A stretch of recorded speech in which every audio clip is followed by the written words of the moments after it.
The anniversary dinner was supposed to be a celebration of our love, a night of champagne toasts, shared memories, and whispered promises for the future. It was our 10th year together, a milestone I had spent weeks planning to perfection. Little did Roman know that while he was preparing to shatter my world, I had already been collecting the pieces for months. I remember standing in our master bathroom that evening, applying my makeup with careful precision. The reflection staring back at me wasn't just a wife preparing for her anniversary dinner. It was a woman armed with knowledge, evidence, and an unshakable resolve that had been building for nearly a year. Before we jump back in, tell us where you're tuning in from, and if this story touches you, make sure you're subscribed, because tomorrow I've saved something extra special for you. The red dress hanging on the door was new, purchased specifically for this night. Not because I was celebrating our marriage, but because I wanted to look my absolute best when Roman's carefully constructed lies finally collapsed around him. Our story began 12 years ago at a literary festival in the city. I was there promoting my first book, a modest collection of short stories that had gained unexpected attention from a small but dedicated readership. Roman was a literary agent attending the festival to scout new talent. He approached me after my reading, his smile confident but genuine, his interest in my work seemingly sincere. What started as a professional conversation over coffee evolved into dinner the following evening, and within 6 months, we were inseparable. Roman was everything I thought I wanted: intelligent, ambitious, supportive of my writing career. When he proposed during a weekend trip to the coast, I didn't hesitate to say yes. Our wedding was intimate but beautiful, with close friends and family gathered at a historic mansion overlooking the ocean. We purchased our home a year later, a charming craftsman with a dedicated office space where I could write.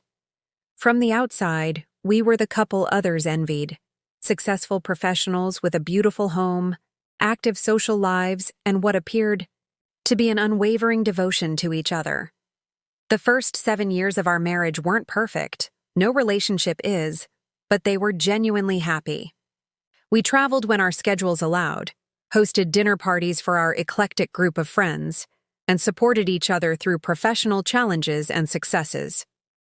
Roman's agency grew steadily more prestigious, and my third novel brought the critical recognition I had been working toward. We discussed having children, but agreed to wait until my career was more established, and his agency had reached a certain level of stability. The subtle shifts began during our 8th year together. So gradual I almost missed them.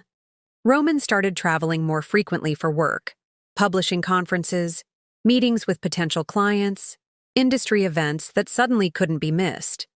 The calls from the road grew shorter, his descriptions of his days more vague.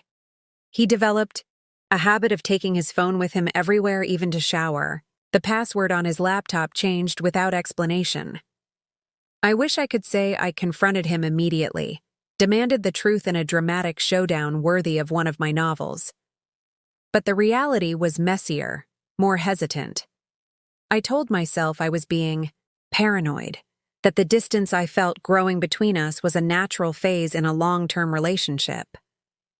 I threw myself into finishing my 4th book, ignoring the late-night texts that would make him step outside to respond, pretending not to notice the unfamiliar cologne that occasionally clung to his shirts.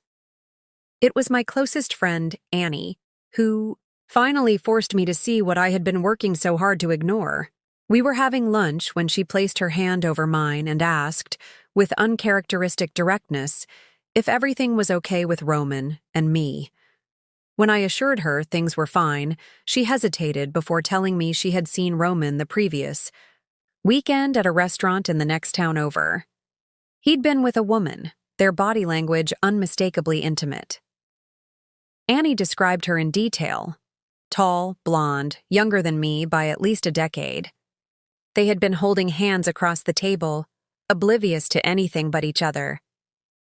That night, after Roman claimed he was working late at the office, I did something I never thought I would do. I checked his location on our shared account and drove to the address. It was an upscale apartment building downtown, not his office. I sat in my car for 3 hours until I saw him emerge, alongside a woman who matched Annie's description. They kissed goodbye at her door. Not a friendly peck, but the lingering kiss of lovers reluctant to part. I drove home in a daze, my mind cycling through every possible explanation that wouldn't destroy the life we had built. But by the time I arrived, the numbness had given way to a cold clarity. I didn't confront Roman when he finally came home, smelling of expensive wine and that unfamiliar perfume. Instead, I made a decision that would change everything. If Roman was playing a game, I would play it better. I wouldn't react. I would prepare. The next morning, I contacted Gloria, an old college friend who had become one of the city's most respected divorce attorneys. I described my suspicions, and she outlined what I would need if I decided to proceed with a divorce, especially if I wanted to protect myself financially. Roman had been managing most of our joint investments, and Gloria warned me that spouses often begin hiding assets once they've decided to leave. Her advice was clear: gather evidence, document everything, and above all, don't tip my hand. Over the next 9 months, I became someone I barely recognized: methodical, calculating, patient. I hired a private investigator who documented Roman's regular visits to the downtown apartment and identified the woman as Heidi, a 26-year-old junior literary agent who had joined his firm 2 years prior. I gained access to our financial records and discovered that Roman had indeed been moving money into separate accounts, preparing for a life without me. I found emails between them discussing their future together, their plans to travel, their timeline for when he would leave me. Each discovery was a fresh wound, but also confirmation that I was right to protect myself. I forwarded everything to Gloria, who helped me build a case that would ensure I wouldn't be left financially devastated when the marriage ended. We documented the marital assets Roman was attempting to hide, the company shares he had purchased. With our joint funds but placed solely in his name, the valuable first editions he had been quietly transferring to a storage unit I wasn't supposed to know about. All the while, I maintained the facade of a happy marriage. I attended industry events on Roman's arm, hosted dinner parties for his colleagues, listened attentively when he told me about his business trips. I wrote every day, finishing my novel ahead of schedule and securing a better publishing deal than any of my previous books. I reconnected with friends I had neglected, spent more time with my sister Lillian, and started taking classes in financial management. Quietly, steadily, I was building a life that could stand without Roman at its center. Which brings me back to our anniversary dinner. 10 years together, the last of which had been a masterclass in deception. His unwitting, mine, deliberate. I had chosen the restaurant carefully, an exclusive venue overlooking the city, public enough that Roman wouldn't make a scene, but private enough that we could speak freely. My red dress was striking but dignified, my makeup flawless, my composure absolute. In my purse was a small gift box containing not an anniversary present, but a USB drive with copies of all the evidence I had gathered. As I finished applying my lipstick, I heard Roman enter the bedroom behind me. He looked handsome in his tailored suit, a gift I had given him last Christmas. There was tension in his shoulders, a slight tremor in his hands as he adjusted his tie. I recognized the signs by now. He was preparing himself for something difficult. "Are you ready?" he asked, his smile not quite reaching his eyes. I turned to face him, my own smile perfectly calibrated, warm enough to be convincing, reserved enough to be natural. "Absolutely," I replied. "I've been looking forward to this all day." It wasn't a lie. After months of waiting, of gathering evidence and preparing for this moment, I was more than ready for whatever Roman thought he was about to unleash. He had no idea that his announcement wouldn't be a devastating surprise, but the trigger I had been waiting for. Preparing and narrating this story took us a lot of time, so if you are enjoying it, subscribe to our channel. It means a lot to us. Now back to the story. Tonight, one way or another, the truth would finally be acknowledged. And when the dust settled, only one of us would be left standing. The drive to the restaurant was quiet, the silence between us filled with unspoken words and calculated restraint. Roman kept adjusting his cufflinks, a nervous habit he'd developed over the years. I noticed how he checked his phone twice at red lights, turning the screen away from me. 3 years ago, I might have asked who was texting him. Now I already knew. I made reservations for 8, he said, breaking the silence as we approached the restaurant. I requested the table by the window, the one with the view you like. That's thoughtful, I replied, wondering if his consideration was born of guilt or simply part of the performance he'd planned for tonight. Either way, it didn't matter. I had chosen this particular restaurant not just for its privacy, but for its significance. It was where we had celebrated our first anniversary. The symmetry felt appropriate. Looking back, I can pinpoint the exact moment when the first cracks appeared in our marriage. It was during the launch party for my 3rd novel 2 years earlier. The event was held at a prestigious bookstore downtown, with nearly 100 people in attendance. Roman had organized everything, showing the supportive husband to perfection. Yet throughout the evening, I noticed his attention repeatedly drawn to a corner of the room where a small group of junior agents stood, Heidi among them. At the time, I thought nothing of it. Roman was a senior agent. Networking was part of his job.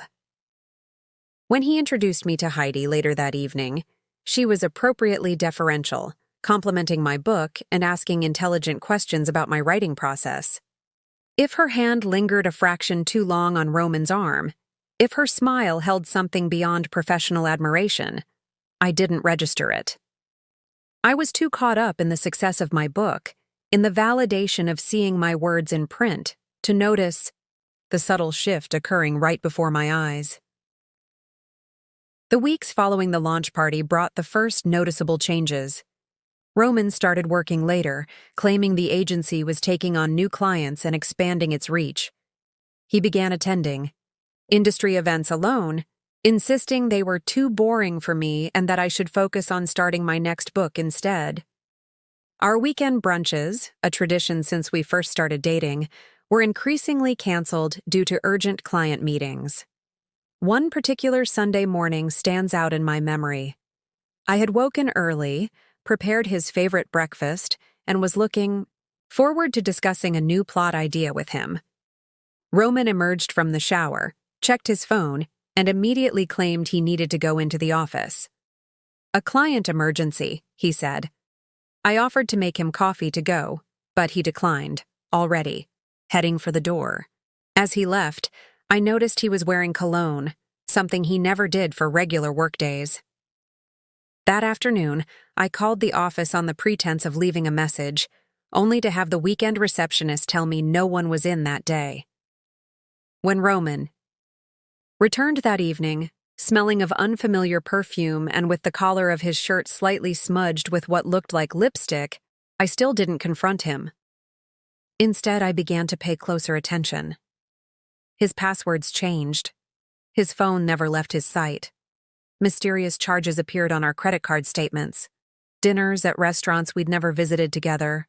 A hotel room in the city despite our home being only 20 minutes away. A jewelry purchase from an upscale boutique that never made its way to me. When I casually mentioned these charges, Roman had explanations ready. Business dinners with clients, a room for an out-of-town author too drunk to drive home, a gift for his mother's birthday. I almost believed him. Almost wanted to believe him. But the signs continued to multiply. There was the unexplained weekend conference that I later discovered hadn't existed. The work call I overheard at midnight that consisted mostly of hushed laughter and plans to meet. The business card I found, in his jacket pocket with a lipstick kiss and a phone number scrawled on the back. Each discovery was like a small stone added to a growing pile of evidence I wasn't ready to acknowledge. Then came the text message that changed everything. Not because it revealed something new, but because it confirmed what I had been trying to deny. Roman had left his phone on the kitchen counter while showering, something he never did. When it chimed with an incoming message, I didn't hesitate. The preview on the screen read, "Last night was amazing. I can't wait until you're finally free from..." The rest was cut off, but it didn't matter. The sender was saved as H, and the message had come with a photo I couldn't fully see but could identify enough of to know I didn't want to view the rest. I placed the phone exactly as I had found it and went for a long walk, my mind racing with possibilities, none of them involving the preservation of our marriage.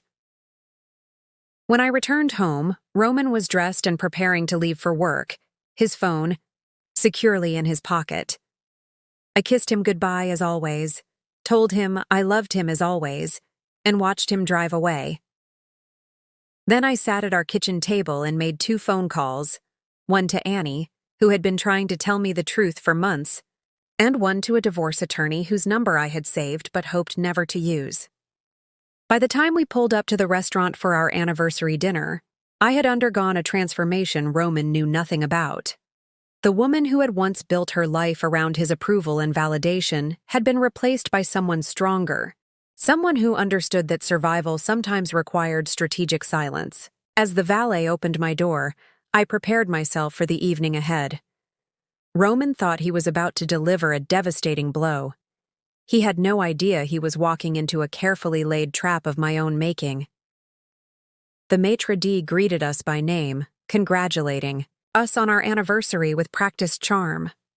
Roman's smile tightened as he thanked him, his hand barely touching the small of my back as we were led to our table.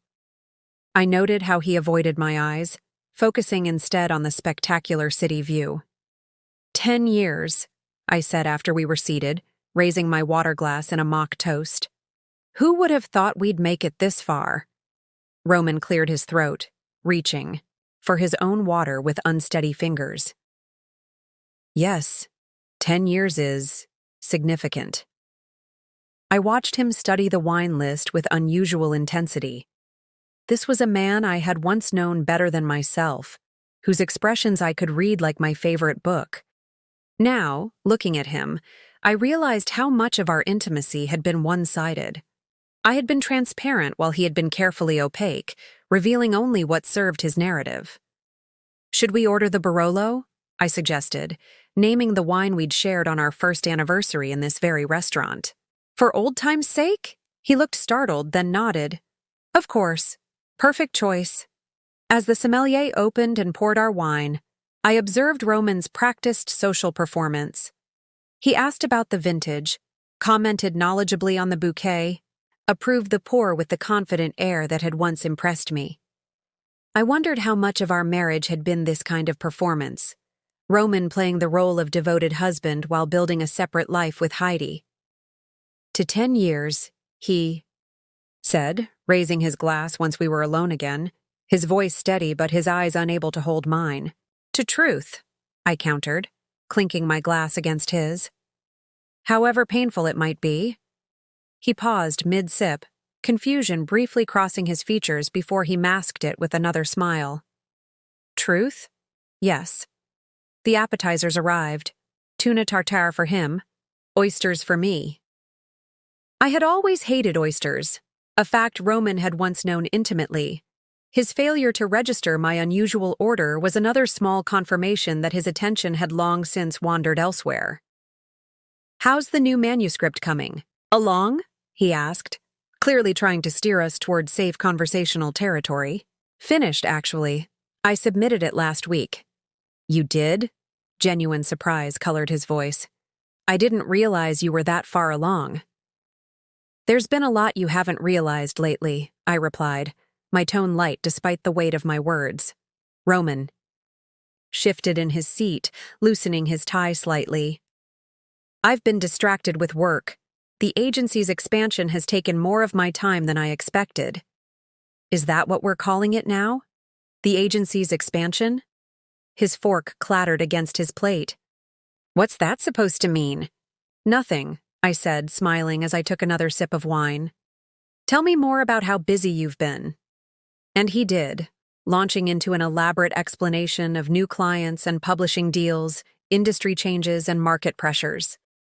I let him talk, nodding at appropriate intervals while cataloging every inconsistency, every unnecessary detail that signaled a carefully constructed lie. This was the Roman I had come to know over the past year, a man so convinced of his own narrative that he couldn't see the obvious flaws in his story. As our main courses arrived, steak for him, sea bass for me, I deliberately steered the conversation toward memory lane. Remember our honeymoon in Santorini? That little restaurant overlooking the caldera?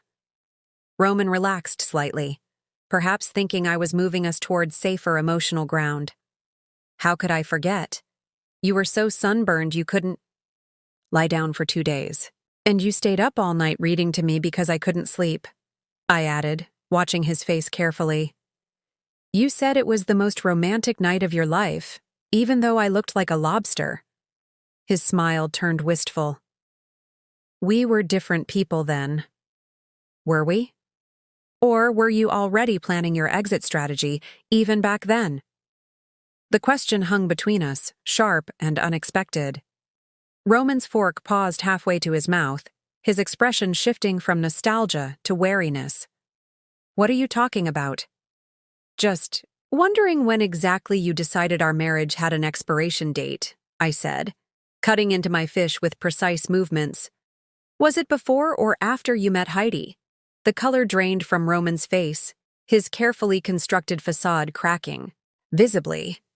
He set down his utensils and took a long sip of wine, clearly buying time to formulate a response. I don't know who... Please don't insult my intelligence by denying it, I interrupted, my voice quiet but firm. Not tonight. He stared at me, calculation replacing shock as he assessed this unexpected turn of events. I could almost see him recalibrating, adjusting, his script to account for this new variable. How long have you known? He finally asked. Long enough, I replied. Long enough to stop being surprised by anything you might say tonight. Roman leaned back in his chair, studying me with newfound caution. The power dynamic between us had shifted, and he was only now beginning to realize it. For a moment, I glimpsed something like respect in his expression, quickly replaced by defensive anger. If you've known, why the charade? Why pretend everything was normal? Why even agree to this dinner? I took my time answering, savoring the last bite of my sea bass before carefully placing my silverware on the plate. Because tonight wasn't my revelation to make. It was yours. I wanted to see if you'd actually go through with it. Go through with what? Breaking up with me on our anniversary, I said. It's a bit theatrical, don't you think? But then, you always did have a flair for drama. Roman's jaw tightened, his hands clenching into fists on the table. You don't know what I was planning to say. Don't I? I reached for my purse, extracting a folded paper that I placed beside his plate. 3 weeks ago, you drafted an email. To Heidi. You wrote, and I quote, I'll tell her at our anniversary dinner. It seems fitting to end it where it all began. By this time next month, we'll be together openly. I pushed the paper toward him. You really should change your laptop password more frequently. For the first time since we'd entered the restaurant, Roman appeared genuinely at a loss for words. He unfolded the paper with shaking hands, confirming that I had indeed intercepted his private correspondence. You hacked my email, he finally said, accusation replacing shock. I protected my interests. I corrected him. Something you might want to consider doing yourself before the night is over. What's that supposed to mean? I smiled, reaching for my wine glass. It means, Roman, that I'm not the only one with revelations tonight. The difference is, you haven't been preparing for mine. Roman signaled for the waiter, ordering another bottle of wine with forced composure. His hands had stopped shaking, replaced by a calculated stillness that I recognized as his professional demeanor. The face he showed to difficult clients and challenging negotiations. Once we were alone again, he leaned forward, lowering his voice. What exactly do you want then? Money? The house? He attempted a dismissive laugh that didn't quite land. Is this some kind of blackmail? I considered him silently, struck by how quickly he'd pivoted from being caught to assuming I was operating with the same moral flexibility he'd demonstrated. It was almost impressive, this ability to reframe himself as the victim in a situation entirely of his creation. What I want, I said carefully, is for you to follow through with your plan. You came here to tell me something. I'm giving you the opportunity to do so with dignity. Confusion flickered across his face, followed by suspicion. This wasn't the confrontation he had anticipated. In his version of tonight's events, I was supposed to break down, to beg and plead, to make emotional appeals to our history. My calm expectation had thrown him off script. Fine, he said after a long pause, squaring his shoulders. I've been unhappy for a long time. We've grown apart, focused on our careers instead of each other.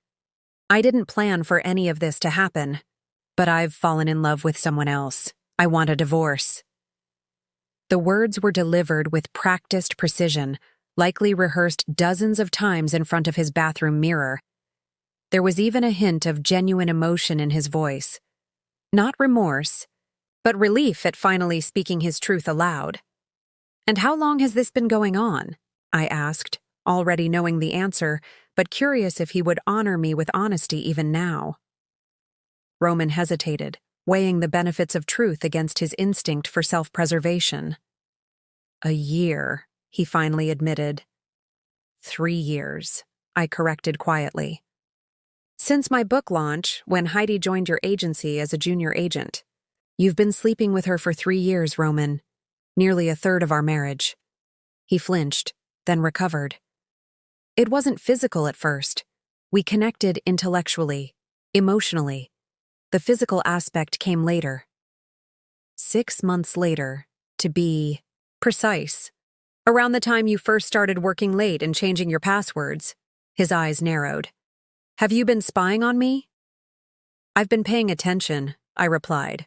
There's a difference. The waiter returned with our second bottle of wine, creating a momentary pause in our confrontation. I used the interruption to gather my thoughts, to remind myself that emotional control was my greatest advantage in this scenario. Roman had always underestimated me, assuming my creative temperament meant I was ruled by emotions rather than intellect. It was time to show him how thoroughly he had misjudged me. After the waiter departed, Roman seemed to regain some of his confidence. Look, I've been honest with you. I didn't want to hurt you, but these things happen. People grow apart. I'm sorry it's ended this way, but are you, though? I interrupted. Sorry? Because from where I'm sitting, this ending seems meticulously planned. Roman's brow furrowed. What are you talking about? I took a sip of my wine, letting the tension build before I responded. 2 months ago, you consolidated our investment accounts. Last month, you removed my name from our safety deposit box. 3 weeks ago, you met with Paolo. Paolo is my colleague, Roman said quickly. We had agency business. Paolo is a financial advisor who specializes in high-asset divorces, I corrected him. And you've transferred nearly $400,000 to accounts I'm not supposed to know about? The color drained from Roman's face for the second time that evening. I could almost see the mental calculations behind his eyes, the rapid reassessment of how much I knew and what it meant for his carefully constructed exit plan. You're mistaken, he said finally, but the confidence had left his voice. Am I? I reached into my purse again, removing a slim leather portfolio. Would you like to see the documentation? Account numbers? Transfer dates? Meeting logs? Or should we discuss the storage unit you rented in Heidi's name where you've been moving? Our art collection piece by piece? His gaze fixed on the portfolio, his expression transitioning from shock to something darker. You had no right. I had every right, I countered. They're marital assets, Roman. Assets you've been systematically hiding in preparation for a divorce, where I'd be left with nothing but the scraps of our life together. He leaned back in his chair, reassessing me with newfound wariness. I didn't realize you had become so calculating. I learned from the master. I offered him a smile that didn't reach my eyes. Consider it the final lesson of our marriage. The tension between us was interrupted by the arrival of the dessert menu. Roman waved it away impatiently, but I requested 2 espressos. This conversation was far from over, and I needed him alert for what was coming next. As we waited for our coffee, an almost surreal calm settled over our table. The initial shock of confrontation had passed, leaving in its wake a strange intimacy born of mutual acknowledgement. For the first time in years, we were seeing each other clearly, without the veil of pretense that had defined our recent interactions. "So what happens now?" Roman finally asked. "You've obviously been planning for this moment as much as I have." More thoroughly, I think. The espressos arrived, and I took a moment to add a single sugar cube to mine, stirring it with deliberate precision. "Tomorrow morning, my attorney Gloria will be contacting yours with a settlement proposal. I think you'll find the terms illuminating." "You've already drafted a settlement?" There was grudging respect in his voice now, mingled with apprehension. "Of course. I've had months to prepare, Roman. While you were focused on hiding assets, I was focused on finding them. While you were constructing an exit, I was constructing a case." "A case for what, exactly?" I met his gaze directly, all pretense gone. "For why the terms of our divorce will be dictated by me, not you." His laugh was short and dismissive, but his eyes betrayed his concern. "That's not how it works. My lawyer will advise you to accept my terms once he sees the evidence I've gathered." I finished for him. "Trust me on this, Roman. It's in your best interest." He stared at me, truly seeing me perhaps for the first time in years. "Who are you?" he asked quietly. "Because you're not the woman I married." "No," I agreed, finishing my espresso. "I'm the woman you created when you decided to betray everything we built together. And unlike your mistress, I'm not someone you want as an enemy." Roman signaled for the check, his earlier confidence now completely evaporated. I could see him recalculating, trying to determine exactly how much I knew and what it might mean for him. The restaurant continued its elegant hum around us. Couples celebrating, business associates negotiating, servers moving with practiced grace, all oblivious to the careful demolition of a decade-long marriage occurring at our window table. "You mentioned evidence," Roman said after the waiter had taken his credit card. "I assume you're bluffing to gain leverage." I smiled, reaching once more into my purse. This time I removed a small velvet box, the kind typically used for jewelry. I placed it on the table between us. "Happy anniversary, Roman." He stared at the box, suspicious but intrigued. After a moment of hesitation, he picked it up and opened it. Inside was not jewelry, but a small USB drive with the letter R engraved on its surface. "What is this supposed to be?" "Consider it a compilation album of our greatest hits," I replied. "Or more accurately, your greatest mistakes." His brow furrowed as he examined the drive. "More stolen emails?" "Oh, it's much more comprehensive than that." I leaned forward slightly. "It contains financial records documenting your systematic theft of marital assets. Time-stamped photographs of you moving artwork from our home to the storage unit. Audio recordings of your conversations with Paolo about hiding money from me during our divorce. And, most damaging of all, evidence of how you've been embezzling. From your literary clients' royalty payments to fund your new life with Heidi." The color drained from Roman's face for the 3rd time that evening. But now it didn't return. That's absurd. I haven't embezzled anything." "Really?" I raised an eyebrow. "Luis Martinez might disagree. You've been skimming 5% off his international royalties for 2 years. Same with Archer Williams and at least 3 other authors. Small enough amounts that they might not notice individually, but together it adds up to nearly $200,000. His hand closed around the USB drive, knuckles whitening. You're making this up. The New York State Attorney General's office doesn't think so. They found my evidence quite compelling when I forwarded it to them last week. You what? His voice rose sharply, drawing momentary glances from nearby tables before he controlled himself.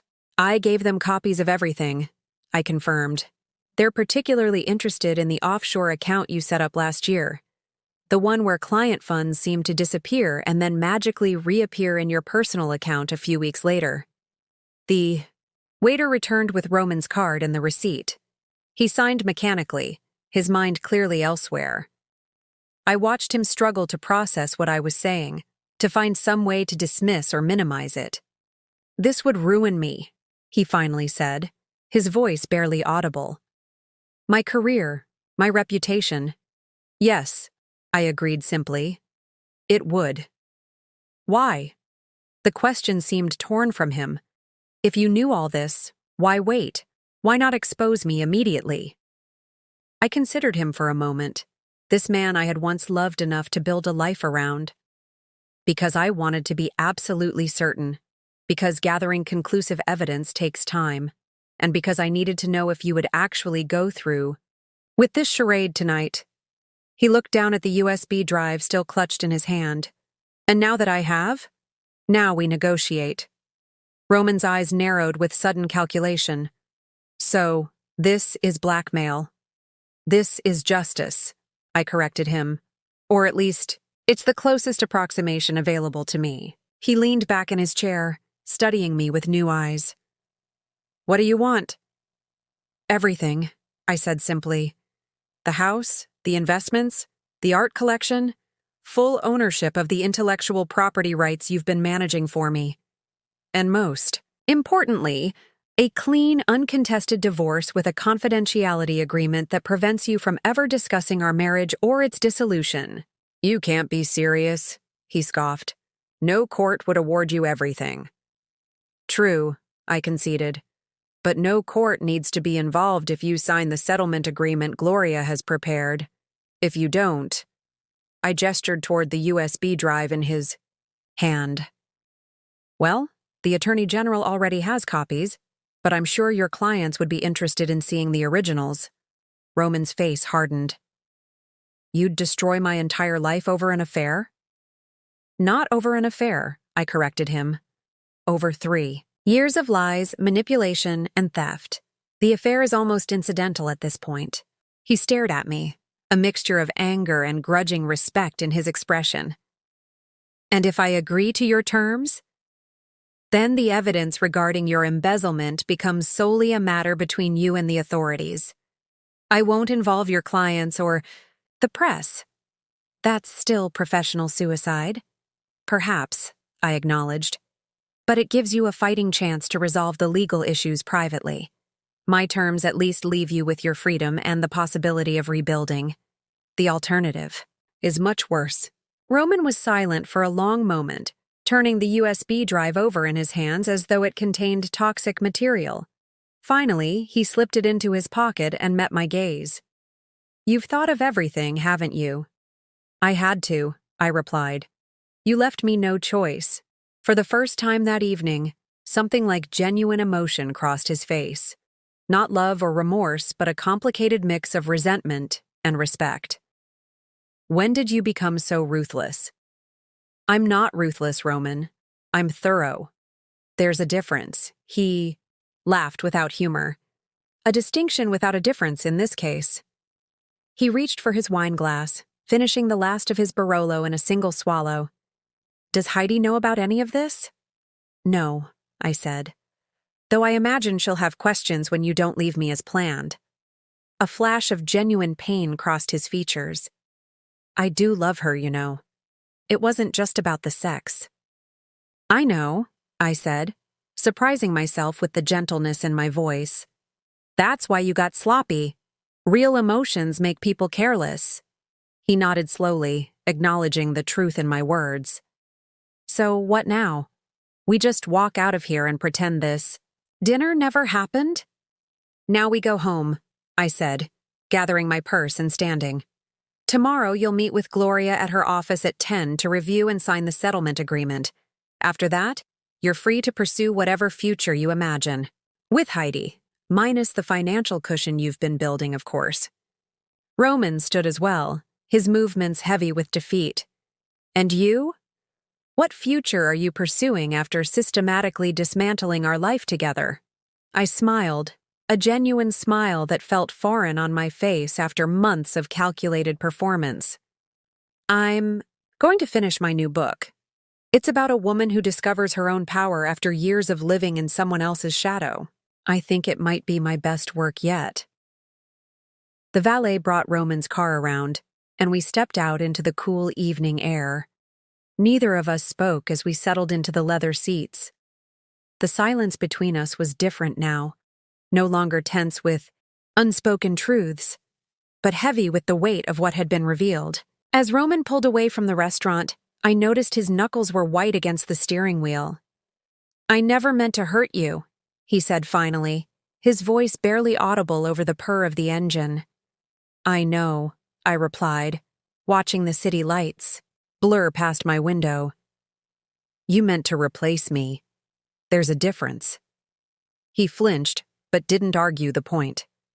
We drove through downtown in silence, the familiar landmarks of our shared life passing by like scenes from someone else's story. The bookstore where I'd held my first signing. The cafe where we used to spend Sunday mornings. The park where Roman had once proposed on a perfect autumn day. "I'm curious about something," Roman said as we waited at a red light. "When exactly did you figure it out? Not just the affair, but everything." I considered the question. It wasn't one moment. It was dozens of small inconsistencies that eventually formed a pattern. But if I had to pinpoint a turning point, it was probably the Jameson contract. His head snapped toward me, genuine surprise evident in his expression. The Jameson contract, that was over a year ago. Yes, you negotiated it brilliantly, secured a 6-figure advance for a first-time author with exceptional rights retention.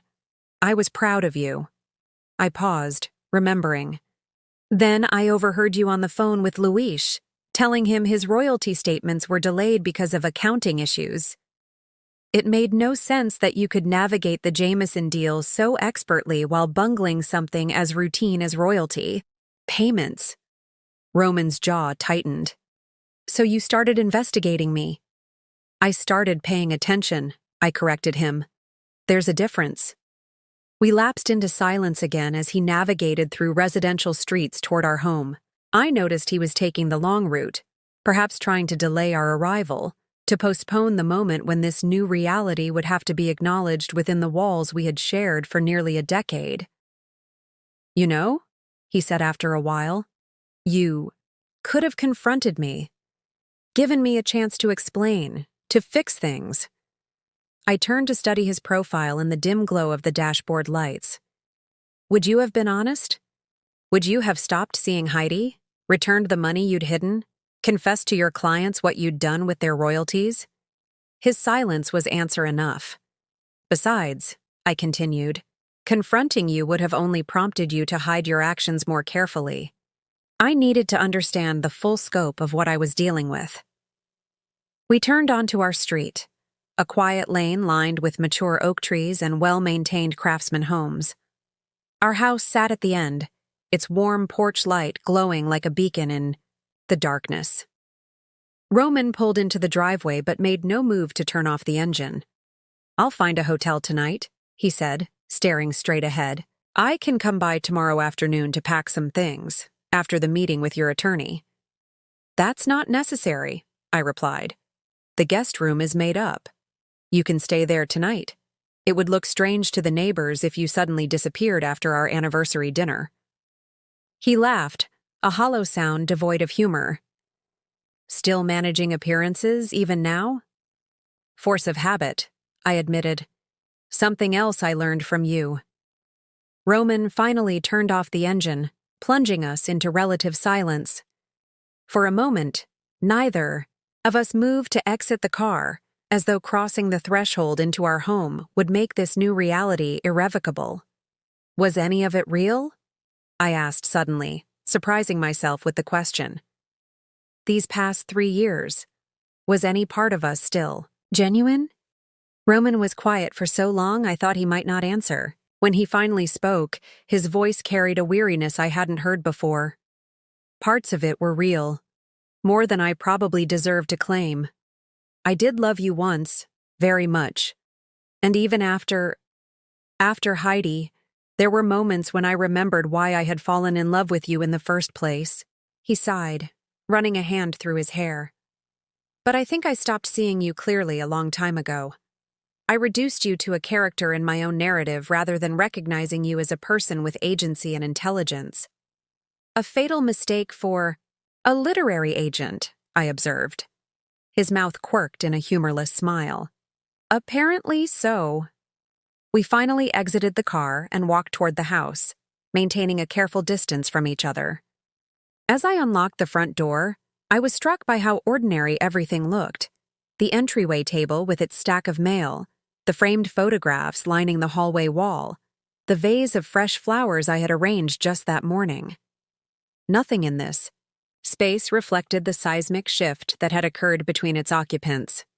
"I'll be up for a while, working in my office," I said, slipping off my heels by the door. "The settlement agreement is on the kitchen counter if you want to review it before tomorrow's meeting." Roman nodded, loosening his tie with a distracted air. "I should call Heidi. She's expecting, well, a different outcome from tonight." "I imagine she is." I started toward the stairs, then paused. "You should know that the guest room phone is connected to the home security system. All calls are recorded." He stared at me, incredulous. "Are you serious?" "No," I admitted. "But your reaction is illuminating." For a moment, we regarded each other across the entryway. Two people who had shared a bed, a home, a life, and who now stood as carefully distant as strangers. The air between us seemed charged with all the words we weren't saying, all the emotions we weren't expressing. "For what it's worth," Roman said finally, "I am sorry. Not just for getting caught, but for all of it." I studied him, searching for sincerity in the face I had once known better than my own. There was regret there, certainly. But whether it was for the pain he had caused or for the consequences he now faced, I couldn't tell. "I believe you're sorry," I said at last. "But I don't forgive you. Not yet. Maybe not ever." He nodded, accepting this as his due. "Fair enough." I turned and ascended the stairs, feeling his eyes on my back until I reached the landing. The weight of the evening pressed against me, threatening to crack the composure I had maintained throughout dinner. But I wouldn't break, not yet. There would be time for that later, when I was truly alone. For now, I had one more role to play. The woman who had outmaneuvered her husband at his own game. The woman who had turned betrayal into opportunity. The woman who walked away not as a victim, but as a victor. Once inside my office, I closed the door softly and leaned against it, finally allowing the careful facade I'd maintained all evening to crumble. My hands trembled as I reached for the desk chair, lowering myself into it before my legs could give way. The confrontation at dinner had drained me more completely than I'd anticipated. For nearly a year, I had focused all my energy on preparation, gathering evidence, consulting with Gloria, building my case against Roman. The actual moment of confrontation had seemed distant, almost theoretical. Now that it had happened, now that I had played my hand and revealed the extent of my knowledge, the emotional impact hit me with unexpected force. I opened my laptop, navigating to a secure folder that contained duplicates of everything on the USB drive I'd given Roman. The evidence of his betrayal was meticulous, overwhelming in its thoroughness. Financial records spanning 3 years, email exchanges with Heidi, time-stamped and cataloged, photographs taken by the private investigator I'd hired, audio recordings from the home office system. Roman had never realized captured conversations between him and Paolo. Looking at it now, I was struck by how much of my recent life had been defined by this accumulation of evidence. While Roman had been building a future with Heidi, I had been building a case against him.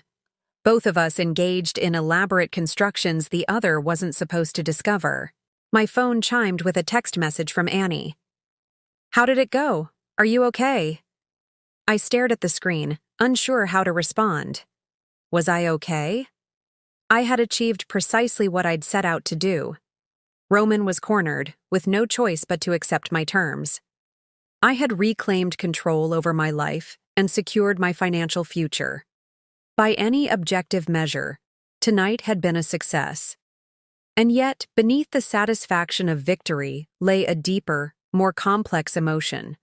Not regret, exactly, but a melancholy, recognition of what had been lost.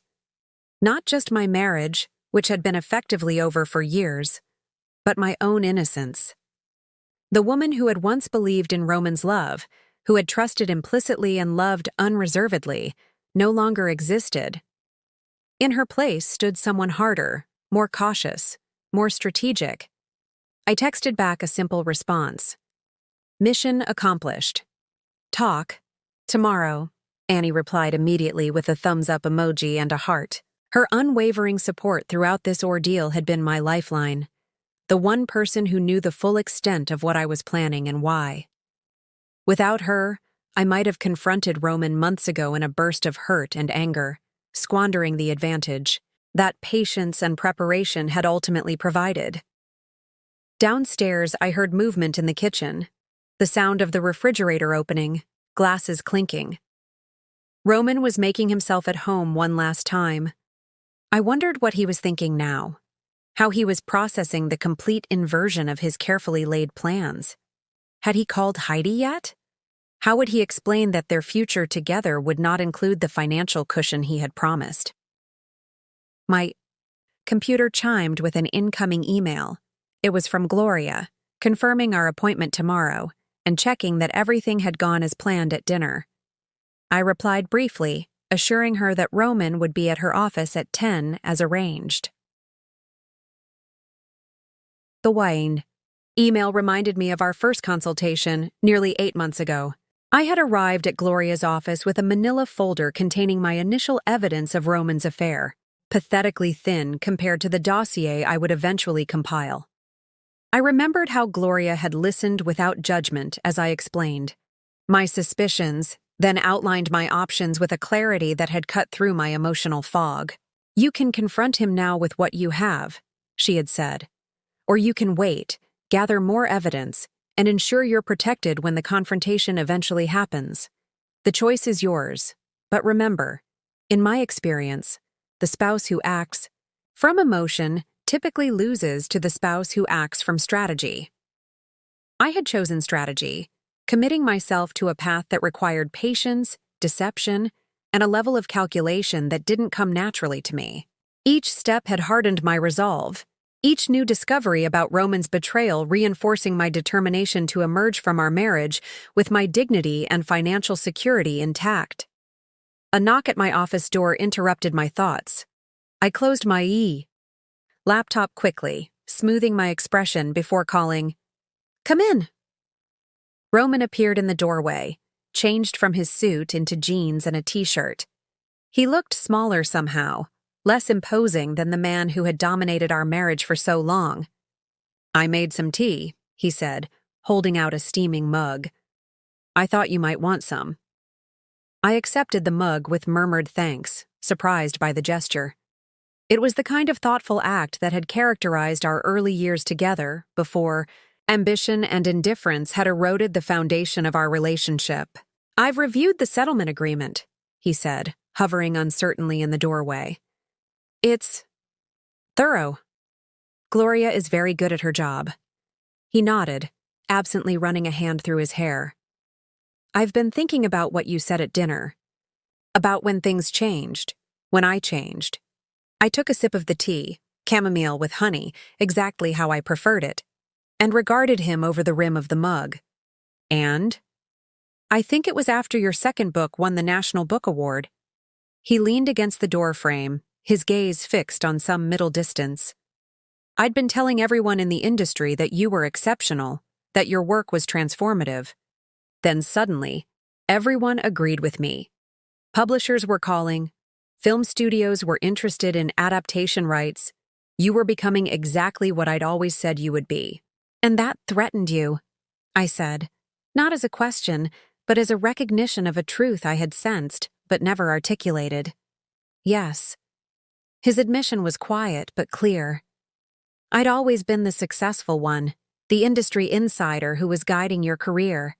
When you started outshining me, I didn't handle it well." "So you found someone who looked up to you the way I used to. Someone whose career you could control." Roman winced. "When you put it that way, it sounds pathetic." "It is pathetic." I agreed, but without venom. "And profoundly human." He met my gaze directly for the first time since entering the room. "Why are we having this conversation? Why even try to understand what happened when it changes nothing about tomorrow?" I considered the question, surprised to find I didn't have a ready answer. Maybe because understanding was always important to me, even when justice became the priority. Roman nodded slowly, accepting this. "For what it's worth, I think your new book will be extraordinary. You've always written most powerfully about transformation." "Yes," I said softly. "I have that in abundance now." He lingered a moment longer, as though there were more to say, before straightening up and stepping back into the hallway. "Good night, then. I'll see you in the morning." "Good night, Roman." As his footsteps receded down the hall, I turned back to my laptop, opening a document I hadn't looked at in months. It was the first chapter of my new novel, begun before I discovered Roman's betrayal and abandoned in the aftermath. Reading it now, I could see how constrained the protagonist had been, how limited by her desire for approval and her fear of disruption. I placed my fingers on the keyboard and began to write, deleting the old text and starting fresh. This time, my protagonist would not be defined by what was done to her, but by how she responded. This time, she would emerge from betrayal not diminished, but enlarged. Like me. Morning arrived with unsettling normalcy, sunlight filtering through. The curtains, birds chattering outside the window, the distant hum of the coffee maker Roman had apparently programmed before going to bed. For a moment, I could almost believe the previous evening had been a dream, that our marriage remained intact, if imperfect. Then reality reasserted itself as I noticed the wedding ring I'd removed last night sitting on my nightstand. A small circle of gold that no longer symbolized commitment but confinement. I dressed with particular care, selecting a tailored charcoal suit that I'd purchased specifically for this day. Professional, polished, powerful, the visual antithesis of a victimized wife. As I applied my makeup, I found myself staring at my reflection, searching for visible signs of the transformation I'd undergone. The woman looking back at me appeared unchanged.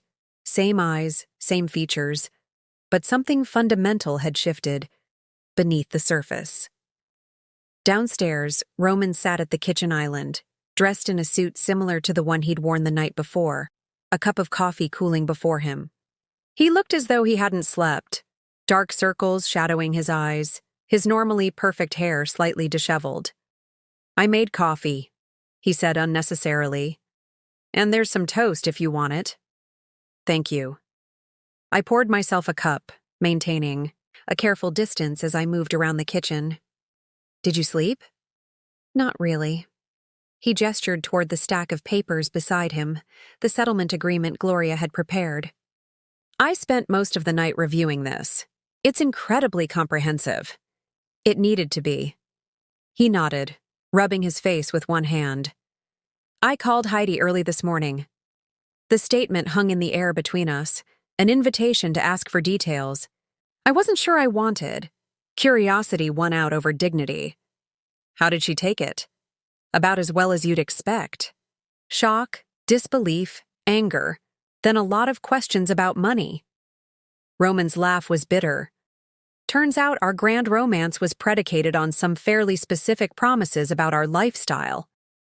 You promised her my life, I observed, spreading a thin layer of almond butter on toast I didn't particularly want but needed to settle my stomach.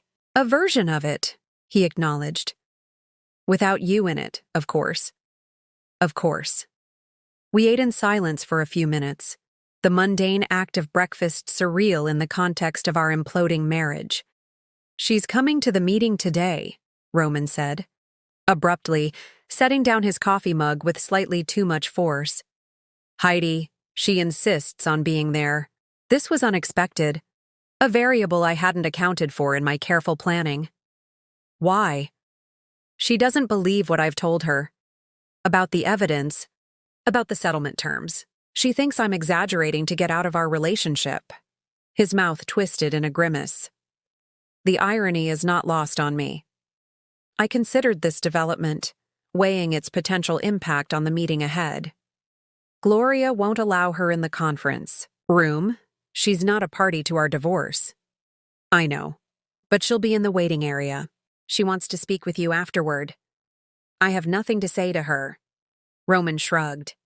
She's convinced you've manipulated me somehow, that I wouldn't agree to these terms unless you had, I don't know, brainwashed me or something.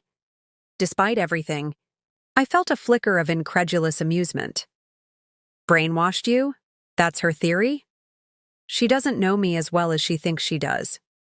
He met my gaze directly. Or maybe she just doesn't know you at all.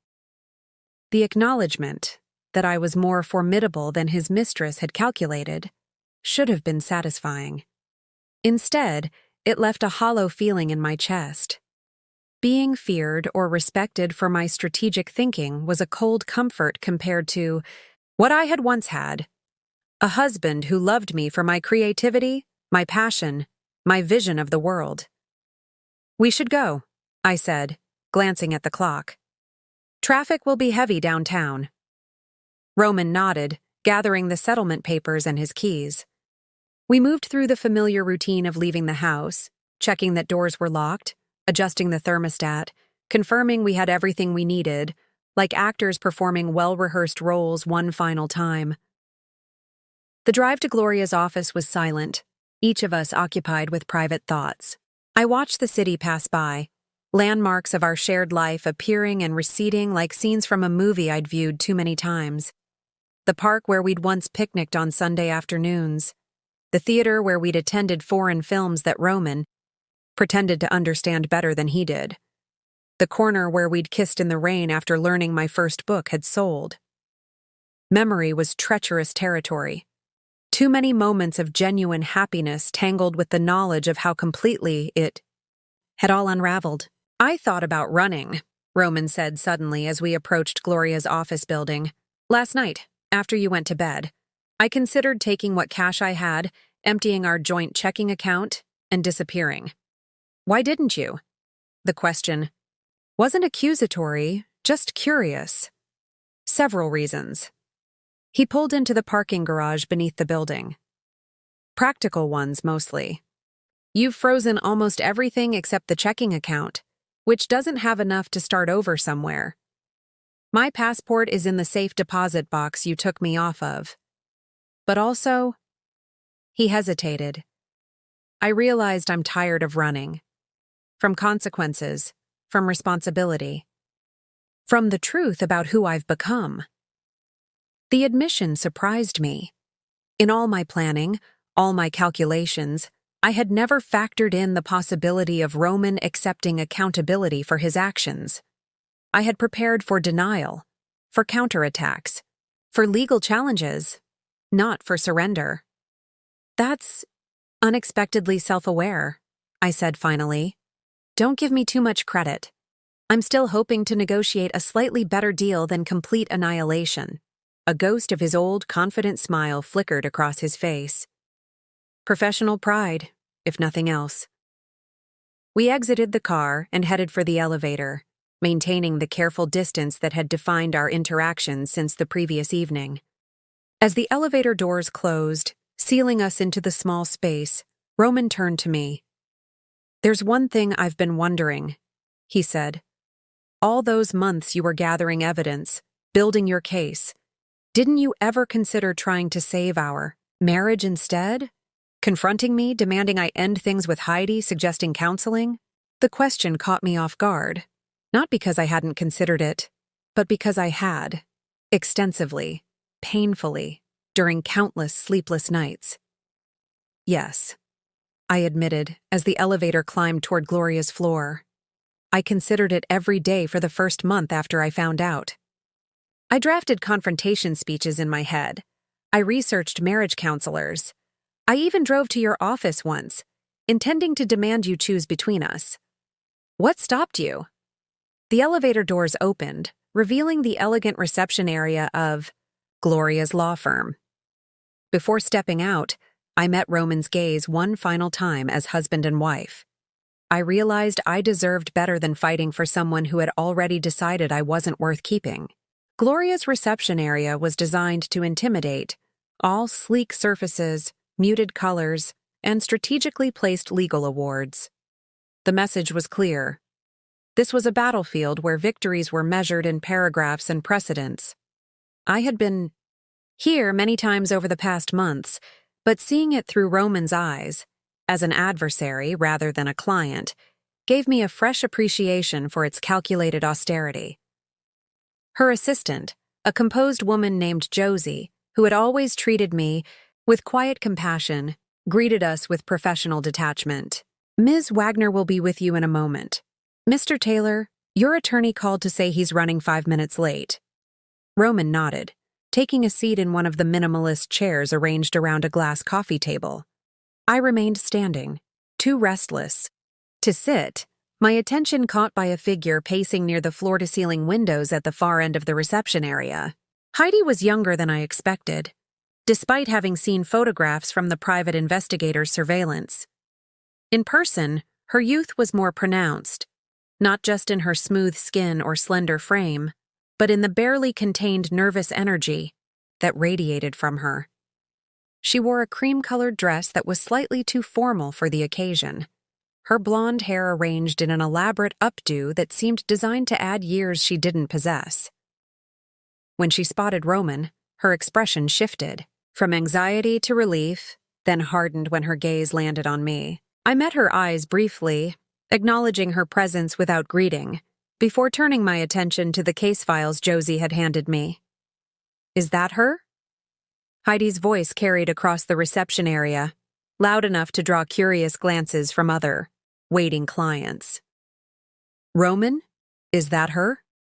Roman winced, standing to intercept her as she strode toward us, determination in every step. Heidi, now isn't the time. I told you to wait. I'm tired of waiting. She brushed past him, positioning herself directly in front of me, close enough that I could smell her perfume, the same scent I had detected on Roman's shirts for months. I want to hear from her exactly what she thinks she's doing. I glanced, up from the files, maintaining a calm that I knew would infuriate her more than any emotional response. Ms. Sanders, I presume? I'm afraid I have a confidential meeting about to begin. Perhaps another time. Don't dismiss me like I'm some irrelevant person. Her voice rose further, drawing Josie's concerned attention. I'm the woman Roman loves. I'm the one he chose. You're just trying to punish him because you couldn't keep him interested. The accusation might have wounded me months ago, when I still measured my worth by Roman's attention. Now, it barely registered as anything more than predictable. This isn't about punishment or interest, Ms. Sanders.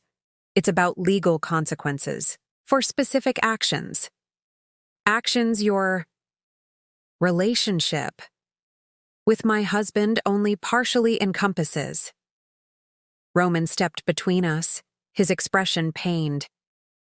Heidi, please, you're making this worse. Worse? She laughed, a brittle sound that revealed the cracks in her composure. How could it possibly be worse? You told me an hour ago that everything we planned is gone. The house, the travel, the fresh start. All of it vanished because she suddenly turned into some vindictive, evidence-gathering, That's enough. Gloria's authoritative voice cut through Heidi's tirade as she emerged from her office, elegant in a tailored navy suit that projected the confidence of someone accustomed to winning difficult battles. Ms. Sanders, I presume. I'm afraid you'll need to wait elsewhere. This is a private legal matter between my client and her husband. I have every right to be here, Heidi protested, though her certainty wavered under Gloria's steady gaze. I'm directly affected by whatever she's forcing Roman to sign. You have no legal standing in this divorce proceeding, Gloria replied, her tone professional but unyielding. If Mr. Taylor wishes to provide for you from whatever remains of his assets, after our settlement, that will be his prerogative, but you are not a party to this legal action. The word, whatever remains, landed with precision, and I watched the implications register on Heidi's face. Her gaze darted to Roman, who avoided eye contact, his earlier confidence replaced by the slumped posture of a man seeing his carefully constructed narrative crumble in real time. Roman? Uncertainty crept into her voice. What does she mean, whatever remains? You said we'd be fine. You promised we'd have enough to start over. Before he could respond, the elevator doors opened to reveal Paolo, Roman's financial advisor, accompanied by a silver-haired man I recognized as Seth Donovan, one of the city's most prominent divorce attorneys. The atmosphere in the reception area shifted instantly, charged with a new tension as the key players in our drama converged. Paolo faltered when he spotted me, guilt flashing across his features before he composed himself. He had been Roman's confidant and accomplice in hiding assets, unaware that I had discovered their scheme months ago and had been monitoring their communications ever since. Ah, a full house, Gloria observed with the faintest suggestion of a smile. Perfect timing. Shall we proceed to the conference room? Ms. Sanders, I'm afraid I must insist you remain here. She gestured to Josie. Perhaps you could offer Ms. Sanders some coffee while she waits. I'll stay right here, Heidi declared, though her earlier confidence had evaporated. Roman, we need to talk before you sign anything. Roman hesitated, torn between following us into the conference room and addressing Heidi's growing distress. In that moment of indecision, I saw the full weight of his choices bearing down on him, not just the legal and financial consequences, but the human cost to everyone involved. Go with them, I said quietly, surprising myself as much as him. Take 5 minutes with her first. She deserves that much.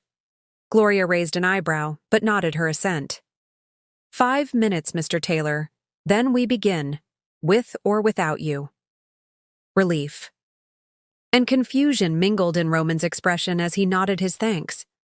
I turned away as he led Heidi to a quiet corner of the reception area, their urgent whispers fading as Gloria guided me toward the conference room.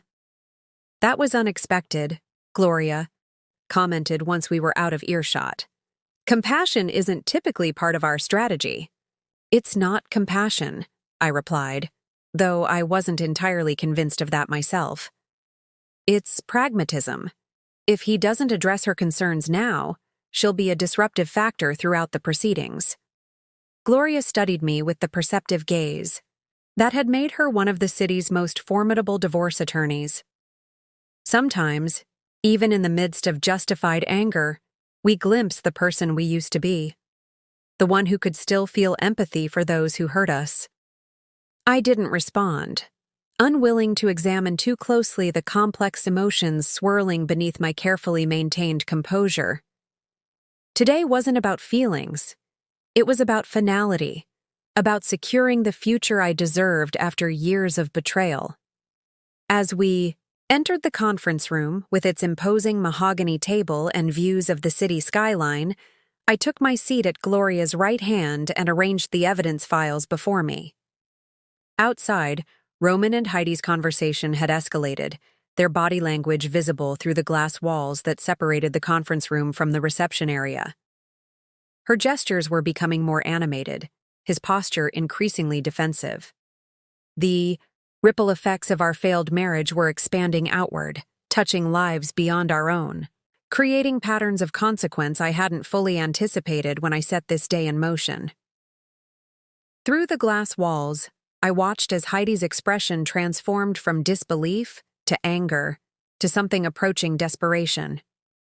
She clutched Roman's arm, her perfectly manicured nails digging into the fabric of his suit as though she could physically prevent him from entering the conference room.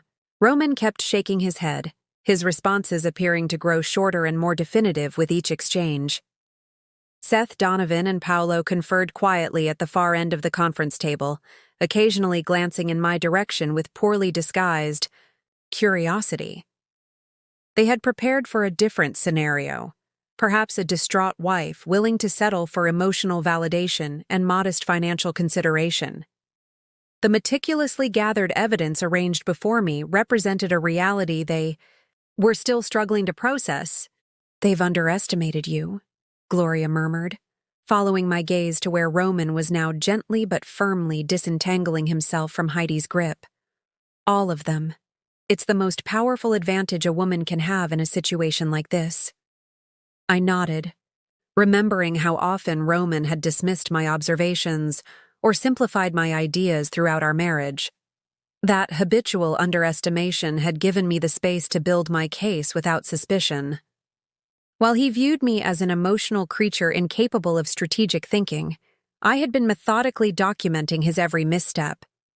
Roman finally entered the conference room, his face a careful mask of professional detachment that couldn't quite conceal the strain underneath. Heidi remained in the reception area, her previous confidence shattered, watching through the glass with red-rimmed eyes as she sank into one of the minimalist chairs. "I apologize for the delay," Roman said, taking a seat opposite me. "Shall we proceed?" Gloria nodded to Josie, who closed the conference room door, sealing us into a space where the language of contracts and consequences would determine the end of a decade-long marriage. "Before we begin," Seth Donovan interjected, his voice carrying the practiced authority of someone accustomed to controlling negotiations, "I'd like to state for the record that my client is willing to engage in good-faith discussions about equitable distribution of marital assets. However, the proposed settlement as written contains several provisions that are, frankly, excessive and potentially punitive." Gloria smiled, the expression never reaching her eyes. "Mr. Donovan, with all due respect, I believe you're operating with incomplete information about the circumstances surrounding this divorce. Perhaps we should begin by ensuring everyone at this table has a clear understanding of the facts." She gestured to me, our pre-planned strategy unfolding exactly as we had rehearsed. I opened the first folder, removing several document sleeves containing financial records. "These are account statements from 5 offshore accounts established by my husband over the past 3 years, I explained, passing copies to Seth and Paolo. "You'll note that approximately $427,000 of marital assets were transferred to these accounts, ostensibly to hide them from equitable distribution in our divorce." Seth accepted the documents with practiced neutrality, though I caught the slight narrowing of his eyes as he scanned the first page. Paolo shifted uncomfortably, avoiding eye contact. "Additionally," I continued, opening a second folder, "these are records documenting systematic embezzlement from client royalty accounts at the literary agency, specifically, funds diverted from international royalty payments that were subsequently transferred to personal accounts." Roman's composure faltered visibly as I presented this evidence, his hands clenching into fists beneath the table. He had known I possessed this information. I had told him as much at dinner, but seeing it laid out professionally, prepared for potential submission to authorities, made the reality of his situation impossible to ignore. "This is," Seth began, then paused, reassessing his approach as he continued reviewing the documents. "These are serious allegations that would require substantial verification." "They've already been verified," Gloria interjected smoothly, "by forensic accountants whose reports are included in your copy. But please continue reviewing while we proceed to the next category of evidence." I removed a third folder, this one containing email correspondences between Roman and Heidi spanning the past 3 years. These communications document not only the extramarital relationship, but also the explicit planning to remove marital assets prior to divorce proceedings. You'll note the timestamp on this particular exchange. I indicated a specific page, where the strategy to establish offshore accounts is first discussed. Seth's professional demeanor showed its first significant crack as he processed the thoroughness of the evidence before him. He leaned toward Roman, murmuring something I couldn't hear, while Paolo visibly paled reviewing the financial documentation that implicated him in potentially criminal activities. As you can see, Gloria continued, the settlement agreement we've proposed is not punitive but rather restorative. It simply returns to my client what was rightfully hers to begin with, while providing Mr. Taylor with the opportunity to resolve these matters without criminal prosecution. Roman finally spoke, his voice tight with barely controlled emotion. You said you wouldn't involve my clients, that the embezzlement would remain between me and the authorities. And I meant it, I replied, meeting his gaze directly. Nothing.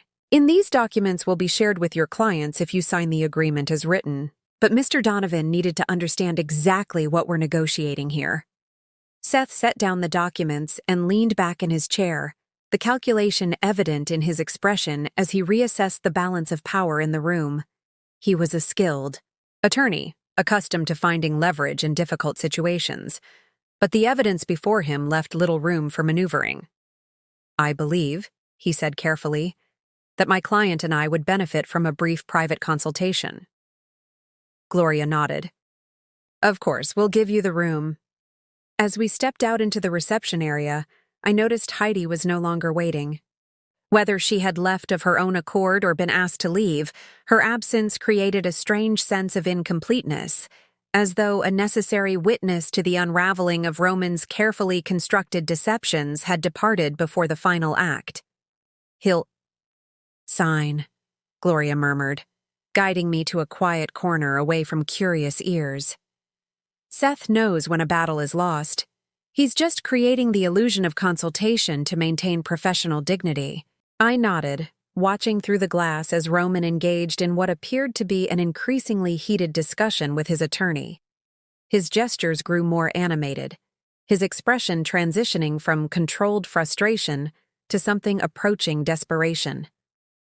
This was the Roman few people ever saw, the one who emerged when his carefully constructed narratives began to collapse, when the charm and confidence gave way to the insecurity beneath. It's not just about the money for him anymore, I observed. It's about the story he told himself, that he was clever enough to get away with it, that he deserved both the security of our marriage and the excitement of his affair. Now he has to confront the reality that he's lost control of the narrative completely. Gloria studied me with newfound curiosity. You understand him very well for someone he so thoroughly underestimated. I had to, I replied simply. Understanding was the only weapon I had for a long time. Through the glass, I watched as Roman finally slumped back in his chair, the fight visibly draining from him as Seth pushed the settlement agreement across the table and held out a pen. The villain in my story was surrendering, not with dramatic defiance, but with the quiet resignation of someone finally facing the consequences of their actions. There was no satisfaction in watching his defeat, only a somber recognition that justice, when it finally arrived, was as much about endings as beginnings. The signing took place in near silence, broken only by the soft rustle of pages turning and the scratch of pen against paper. Roman's signature appeared on each designated line, hesitant at first, then increasingly fluid as resignation replaced resistance. With each page, another aspect of our shared life was formally severed. Financial entanglements unwound, property redistributed, legal obligations established. Gloria reviewed each signature with meticulous attention, ensuring no detail had been overlooked. Seth maintained his professional composure, though the tension in his shoulders betrayed his awareness of how thoroughly he'd been outmaneuvered. Paolo remained silent throughout, his earlier confidence replaced by the wary demeanor of someone who suddenly realized he might be implicated in matters beyond his expertise. "And that concludes the formal agreement," Gloria announced as Roman signed the final page. "My office will file these with the court tomorrow. Given the comprehensive nature of this settlement, we anticipate the divorce will be finalized within 30 days. 30 days. After a decade of marriage and months of strategic planning, the legal dissolution of our union would be completed in less time than it took to plan our wedding. The symmetry was both fitting and strangely hollow. "There's one more document," I said, removing a slim folder from my portfolio. "Not part of the legal settlement, but equally binding." Seth's eyebrows rose. "Any additional agreements should have been included in the primary settlement." "This is different," I explained, placing the document before Roman. "It's a personal agreement between Roman and me, separate from the divorce proceedings." Roman opened the folder, his expression shifting from wariness to confusion as he read the single-page document inside. "This is not what I expected." "What is it?" Seth asked, professional caution evident in his tone. Roman continued scanning the document. "It's an agreement not to publicly disclose the details of our divorce or the circumstances surrounding it. Mutual confidentiality, essentially." Seth reached for the document, but Roman held it back, still reading. "It specifically prohibits either of us from discussing the embezzlement allegations with anyone, including—" He glanced up at me, genuine surprise in his eyes. "Including potential employers or literary clients." I nodded. "As I told you last night, my goal isn't to destroy your life or career.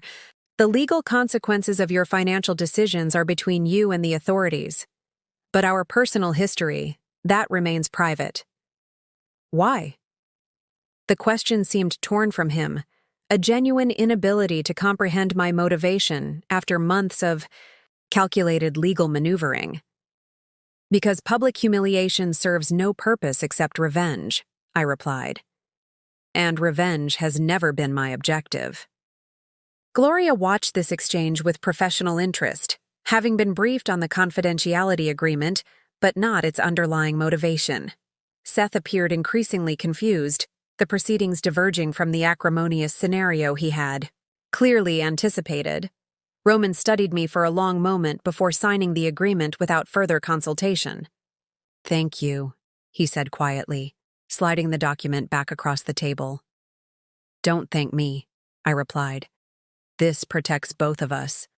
I have no more desire to become gossip fodder for the literary community than you do." With the final signature complete, a strange silence descended over the conference room, the moment we had all been building toward. Roman and Heidi with their secret plans, me with my evidence gathering, our respective attorneys with their legal strategies, had arrived and passed with anticlimactic efficiency. No dramatic confrontations, no last-minute revelations, just the systematic dismantling of a shared life through methodical documentation. "Well then," Gloria said, gathering the signed papers into a precisely organized stack, "I believe our business is concluded. Mr. Taylor, my office will be in contact if any issues arise during the filing process, but we don't anticipate any complications." Roman nodded, rising from his chair with the slightly disoriented air of someone emerging from a long illness. "Is there anything else I need to do? Paperwork or—" "No," Gloria replied. "The settlement covers all necessary details. You're free to collect your personal belongings from the house as outlined in Section 12, but otherwise, no further action is required on your part." Free? The word hung in the air, its meaning shifting depending on one's perspective. For Roman, it represented release from a marriage that had become a constraint. For me, freedom from the uncertainty and betrayal that had defined the past 3 years. Neither interpretation felt particularly triumphant in this moment. We exited the conference room together, an awkward quartet moving through the reception area toward the elevators. Josie handed me a discreet envelope, a copy of all signed documents, with a sympathetic smile that momentarily cracked my professional composure. Her small kindness, offered without obligation, contrasted sharply with the calculated transactions that had dominated the morning. As we reached the elevator bank, Seth and Paolo stepped aside for a final consultation with Roman. The muted urgency of their conversation suggested they were already strategizing how to manage the professional fallout from the financial revelations. Roman's career wouldn't be destroyed. Talented literary agents rarely faced permanent exile, even after significant scandals, but his reputation would require careful rehabilitation. "You did well," Gloria murmured, standing beside me as we waited for the next elevator. Many clients lose their resolve in the final moments, let emotion override strategy. "You maintained focus throughout." "I had excellent guidance," I replied, grateful for her steady presence throughout this ordeal. The elevator arrived with a soft chime, empty except for a young couple holding hands, their matching gold bands suggesting newlyweds. They moved aside to make room, smiling with the unconscious happiness of people who couldn't imagine their love ever transforming into the formal dissolution we had just completed. I offered a polite smile in return, wondering if they could sense the weight of the documents in my bag, the finality of signatures still drying on heavyweight legal paper. Roman concluded his conversation and joined us in the elevator, maintaining a careful distance. The doors closed, sealing us into a temporary intimacy that felt both foreign and achingly familiar. We had shared countless elevator rides during our marriage, heading to dinner parties, returning from vacations, coming home from literary events where we'd played our roles as the perfect professional couple. Now we stood as near strangers, connected only by legal documents and fading memories. As the elevator descended, I caught Roman's reflection in the polished metal doors. He looked older, the confident facade stripped away to reveal the uncertainty beneath. For a brief moment, our eyes met in the reflection, and I glimpsed something that might have been regret, or perhaps simple acknowledgement of all that had been lost, not just between us, but within ourselves. The elevator reached the ground floor, doors opening to release us into our separate futures. The fallout was just beginning, but for the first time in months, I felt the possibility of moving forward unburdened by the weight of betrayal and deception. Whatever came next would be entirely my own, my choices, my consequences, my story to write. The house was achingly quiet when I returned. In the entryway, I removed my shoes and set down my bag, the folder of divorce papers inside it suddenly feeling both weightier and less significant than it had in Gloria's office. Legal resolution, it turned out, didn't automatically translate to emotional closure. I moved through the rooms like a visitor, noting details I'd somehow overlooked despite living here for years. The small crack in the kitchen ceiling that Roman had promised to fix last summer. The water stain on the dining room curtains from when we'd left the window open during a rainstorm. The slightly uneven bookshelf in the living room that held our combined collection of novels and memoirs, his literary theory texts intermingled with my dog-eared favorites. These imperfections had been background noise during our marriage, minor flaws in an otherwise perfect setting. Now they seemed like harbingers I should have recognized, small fractures that had predicted the eventual collapse.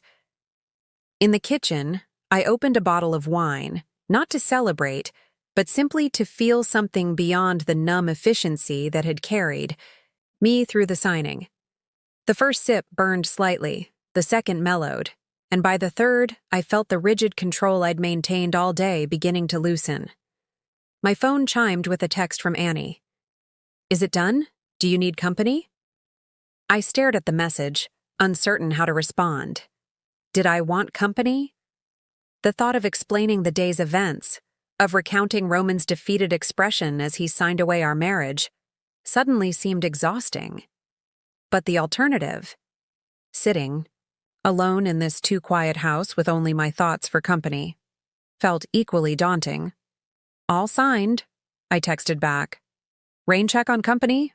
Need some time to process." Annie's response came immediately. "Absolutely. I'm here when you need me." "Proud of you?" The simple affirmation, "proud of you," unexpectedly brought tears to my eyes. What exactly had I accomplished that merited pride? I had successfully ended my marriage, secured my financial future, protected myself from Roman's betrayal. But beneath the strategic victory lay a profound personal failure. The death of a relationship I had once believed would last forever. I carried my wine into the office, settling at my desk where my laptop waited, the manuscript of my new novel glowing on the screen. Last night, after Roman had gone to bed, I had written nearly 2,000 words, channeling the anticipatory tension of our confrontation into my protagonist's own moment of revelation. The writing had flowed easily then, fueled by nervous energy and the certainty of imminent change. Now, reading those words, I recognized something hollow in them, a performative strength that rang false, a too neat resolution to complex emotional wounds. I highlighted the entire section and deleted it, watching the cursor blink in the empty space left behind. Truth, I realized, was messier than fiction. In novels, betrayal led to dramatic confrontations, followed by empowering independence or passionate reunions. Reality offered no such narrative satisfaction, just paperwork, polite legal language, and the disorienting absence of a future you had once taken for granted. The doorbell rang, startling me from my thoughts. I glanced at the clock, nearly 8 in the evening, too late for normal visitors. A spike of anxiety shot through me. Had Roman returned already to collect his things? I wasn't prepared for another encounter, not with my carefully constructed composure beginning to crack. I approached the door cautiously, peering through the peephole to find not Roman, but Lillian, my sister, holding what appeared to be a takeout bag from my favorite Thai restaurant. Relief washed over me as I opened the door. "Before you send me away," she said, stepping inside without waiting for an invitation, "Annie didn't send me. I just figured you might need food and sisterly support. If I'm wrong, I'll leave the pad thai and go." The simple kindness of her presumption that I would need nourishment and company on this of all days broke something loose inside me. Without warning, the tears I had suppressed throughout the legal proceedings, the controlled confrontation, the formal signing, spilled over. "Oh, honey," Lillian murmured, setting down the food and wrapping her arms around me. "Let it out. You've been strong long enough." And I did, sobbing against my sister's shoulder with an abandon I hadn't permitted myself in months. I cried not just for the end of my marriage, but for the woman I had been at its beginning. Hopeful, trusting, certain that love was something that could be counted on. I cried for the years spent with a man who had been creating a separate life, right under my nose, for the humiliation of discovering his betrayal, for the cold, strategic person I had become in response. Lillian guided me to the couch, keeping one arm around my shoulders as the tears gradually subsided. "I wasn't sure you'd let yourself feel this," she said softly. "You've been so focused on the legal side, on winning, that I was worried you'd never process the actual grief." "I didn't want to," I admitted, wiping my eyes with the tissue she offered. It felt like giving him power, like proving I was exactly what he thought. Too emotional, too vulnerable. "Feeling pain when something painful happens isn't weakness," Lillian replied. "It's human, and you, despite your best efforts to become some kind of divorce-seeking cyborg these past months, are still very human." A laugh escaped me, watery but genuine. A divorce-seeking cyborg? Is that how I've seemed? "A little bit," she confessed, her smile gentle. "A very well-dressed, articulate cyborg with excellent legal representation, but still, it's been a while since I've seen my actual sister under all that strategic planning." Her observation struck uncomfortably close to the truth. In my determination to protect myself from further hurt, to ensure Roman couldn't take advantage of my emotional vulnerability, I had suppressed not just my pain, but significant parts of my identity, my spontaneity, my openness, my capacity for joy. "I don't know how to be her again," I whispered, the admission feeling like another kind of loss. "The person I was before all this." Lillian squeezed my hand. "You don't have to be her again. She existed in a world that doesn't anymore. But you don't have to be the fortress you've become either. There's something in between, someone who carries the wisdom from this experience, without being defined by it." We sat in silence for a moment, the only sound the ticking of the grandfather clock Roman and I had purchased on our 5th anniversary, its steady rhythm continuing despite the dissolution of the marriage it had once commemorated. "I brought wine too," Lillian said finally, reaching into her bag to produce a bottle. "Figured we might need it?" "I already started," I admitted, gesturing toward my half-empty glass on the coffee table. "Perfect. Then you have a head start." She headed to the kitchen for another glass. "And while we eat, you can tell me what really happened today. Not the legal version, not the strategic version, but how it felt to finally end things." As she returned and poured herself wine, I realized this was exactly what I needed. Not solitude to nurse my wounds, not celebration of a battle won, but simple human connection with someone who knew both the woman I had been and the woman I was becoming. The dark night of divorce had descended, but I wasn't facing it alone. 3 weeks after the signing, I stood in what had once been our shared bedroom, surveying the space Roman had cleared during his brief, almost clinical visit to collect his belongings.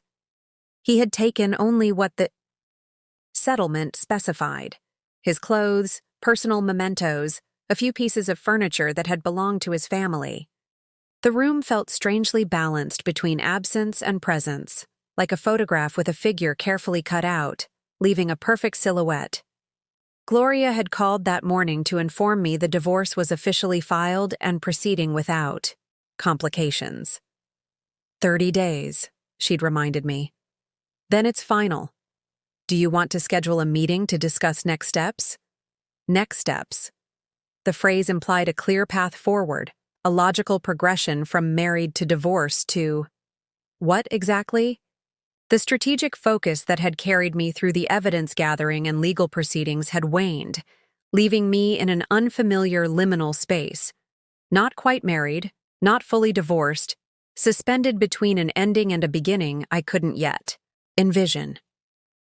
With determined hands, I began rearranging the room, moving the bed to face the eastern windows, where morning light streamed in, rather than the wall Roman had preferred for its proximity to the bathroom. I replaced the neutral bedding with a deep indigo comforter I'd purchased on impulse the previous week, its rich color transforming the room's energy. Small changes, but significant in their declaration. This space was now wholly mine, to shape, according to my preferences alone. My phone chimed with an email notification from my publisher. My new manuscript, the one I had restarted after discovering Roman's betrayal, had received enthusiastic feedback. "Your strongest work yet," my editor wrote. "The protagonist's transformation is absolutely riveting. We'd like to fast-track this for publication next spring." I sat on the newly positioned bed, reading the email twice to absorb its implications. The book I had written in the darkest period of my marriage, during hours stolen between evidence gathering and legal consultations, was being celebrated as my most powerful work. There was a profound irony in that my creative voice had strengthened even as my personal life unraveled.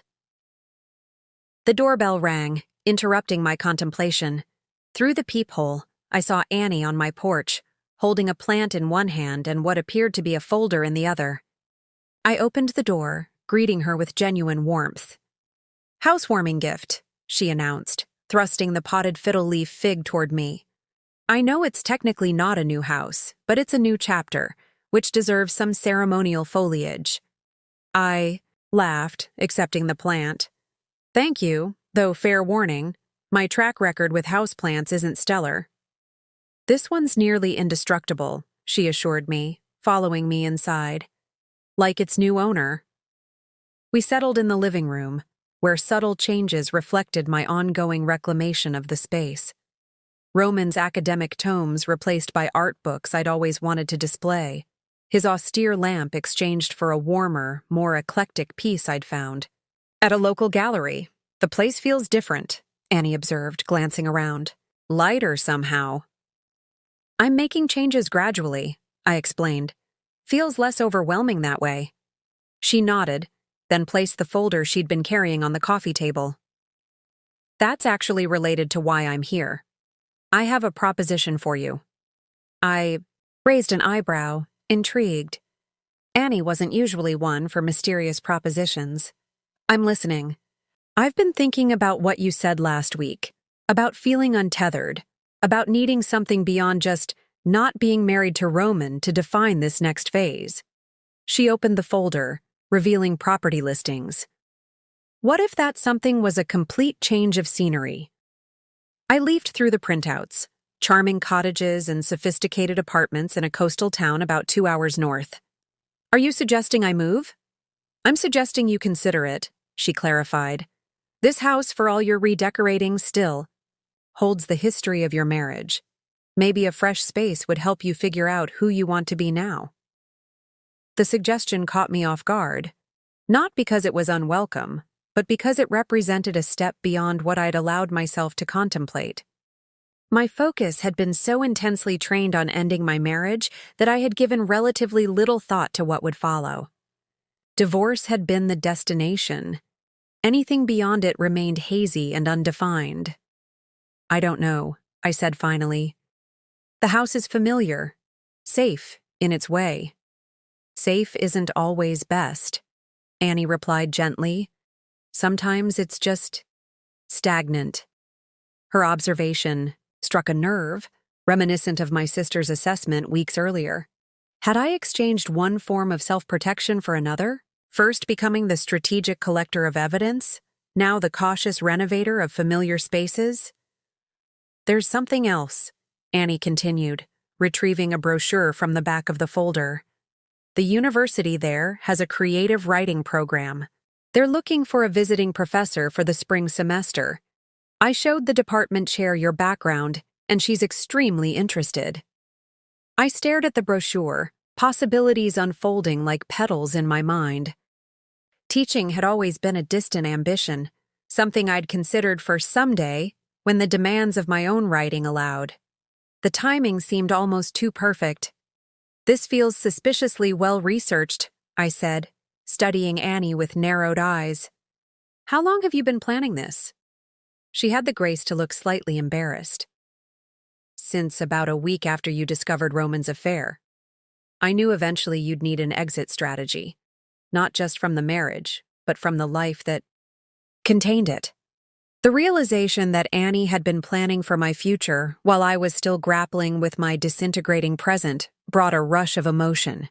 While I had been focused on legal maneuvers and financial protections, she had been envisioning possibilities for my happiness beyond divorce. I'm not saying decide right now, she added hastily.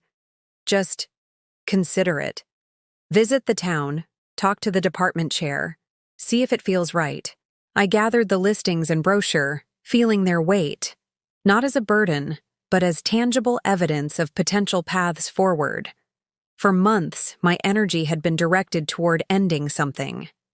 Now I was being invited to consider beginning something else entirely. I'll think about it, I promised, and meant it. After Annie left, I returned to the bedroom with its new orientation and colors. On impulse, I opened the closet that had once housed Roman's precisely organized suits and dress shirts. The empty space seemed to expand beyond its physical dimensions, offering not just room for my own clothes, but a metaphorical blank canvas. Taking stock wasn't just about assessing what remained after loss. It was about recognizing the space that had opened for new possibilities, new choices, new versions of myself waiting to emerge. The question wasn't simply what was left, but what might be created in the newly emptied spaces of my life. For the first time since discovering Roman's betrayal, I felt something that resembled not just resolve or satisfaction, but genuine anticipation. Whatever came next would be entirely of my own making. The coastal town of Harborview looked like something from a postcard. Quaint storefronts lining a main street that sloped gently toward a working harbor. Restored Victorian homes perched on hills overlooking the water, and everywhere the crisp scent of salt air mingling with the earthy aroma of autumn leaves. I had taken Annie's suggestion and scheduled a weekend visit, combining an interview with the university's English department and viewings of potential properties. The department chair, Dr. Vivian Chen, met me at a coffee shop near campus, her enthusiasm for my work immediately evident. "Your novels have been on my contemporary fiction syllabus for years," she said, stirring honey into her tea. "The way you explore transformation through crisis resonates powerfully with students." I smiled, both flattered and slightly disoriented. By her academic analysis of themes I had written largely from intuition rather than theory. "Thank you, though I admit the transformation through crisis in my recent work comes from rather personal experience." "The best writing usually does," she replied with knowing eyes. "That's what makes the visiting professor position so valuable for our students, learning from writers who are actively engaged with their craft, whose work emerges from lived experience, rather than purely theoretical approaches." The position she outlined seemed almost tailor-made for my circumstances: a light teaching load of 2 seminars per week, no committee responsibilities, and ample time to continue my own writing. The spring semester would begin in January, just weeks after my divorce became final. "We don't need your decision today," Dr. Chen assured me as we parted. "But I hope you'll consider it seriously. Fresh perspectives are invaluable in academic settings, especially from writers at pivotal moments in their creative development." Pivotal moments. The phrase lingered as I met with a real estate agent later that afternoon, touring a series of properties that Annie had pre-selected. The first 2 were pleasant but unremarkable: a modern condo near the university, a small ranch house in a quiet neighborhood. The third, however, caught my attention immediately. Set on a bluff overlooking the harbor, the cottage was smaller than my current home, but possessed a character entirely its own. Wide windows capturing ocean views, built-in, bookshelves lining the living room walls, a kitchen with vintage charm updated with modern appliances. Most compelling was the sunroom at the back, its 3 glass walls creating a perfect writing space bathed in natural light. The previous owner was a marine biologist, the agent explained as I stood in the sunroom, imagining my laptop on the built-in desk, my reference books arranged on nearby shelves. She used this as her study for nearly 30 years before retiring to be closer to her grandchildren. 30 years of dedicated work in this light-filled space. There was something appealing about continuing that legacy of focused creativity, of making this room my own sanctuary for however long I might stay in Harborview. "It's available for rent with an option to buy," the agent continued. "The owner wants someone who will appreciate the property's unique character." I ran my hand along the smooth wooden surface of the desk, feeling an unexpected sense of rightness. "I'd like to apply," I heard myself say, "for the rental, with the option to consider purchase later." The agent's smile brightened. "Wonderful. I had a feeling this would be the one. It has a certain energy that seems to match what you described wanting." By Sunday evening, my application had been approved, the teaching position formally offered, and a tentative timeline established for my transition to Harborview. Driving back to the city, I felt a curious blend of excitement and apprehension, the natural response to change, even change one has chosen. The house was quiet when I returned, Roman's absence now familiar rather than jarring. I moved through the rooms with fresh eyes, seeing not just the spaces we had shared but the life those spaces had contained, the dinner parties we'd hosted, the Sunday mornings reading separate sections of the newspaper, the quiet evenings when we'd worked side by side, me on my manuscripts, Roman on his client submissions. Not all of it had been false. That was the complex truth I was finally allowing myself to acknowledge. There had been genuine connection, authentic joy, real partnership, at least in the beginning. Roman's betrayal hadn't erased those truths. It had merely revealed that they were insufficient to sustain what followed. In the office, I began organizing my writing materials, sorting reference books and research notes into categories for packing. The manuscript of my new novel, now accepted for publication, sat on my desk, its pages marked with my editor's enthusiastic comments. Beside it lay the legal folder containing my divorce documents, the final hearing scheduled for next month. These two objects, the creative work born from my pain and the legal documentation of my marriage's end, represented the dual aspects of my recent journey. One looked backward, formally concluding a chapter that had already effectively ended. The other looked forward, channeling difficult experience into something meaningful and lasting. I opened my laptop and composed an email to Dr. Chen, formally accepting the visiting professor position for the spring semester. Next, I confirmed with the real estate agent that I would take the cottage beginning in January, giving myself time to gradually relocate after the divorce was finalized. With these practical details addressed, I turned to the more personal aspects of rebuilding. I created a list of furniture and belongings I would take to Harborview, items that held positive associations or purely practical value. The rest, including most of the furniture Roman and I had selected together, I would sell or donate, funding a fresh start with pieces chosen solely by me. My phone chimed with a text from Lillian. "How was Harborview?" Annie told me about her master plan. I smiled, typing back, "It was perfect. I'm taking the teaching position and renting a cottage with an ocean view." Her reply came immediately. "This calls for celebration. Dinner tomorrow?" "Absolutely. Bring champagne. We're toasting new beginnings." Setting down my phone, I moved to the bedroom window, gazing out at the city skyline that had been the backdrop to my married life. Soon, this view would belong to my past, replaced by the rhythmic motion of ocean waves and the quieter pace of a coastal town. The process of rebuilding wasn't just about new locations or occupations, though those external changes provided helpful structure.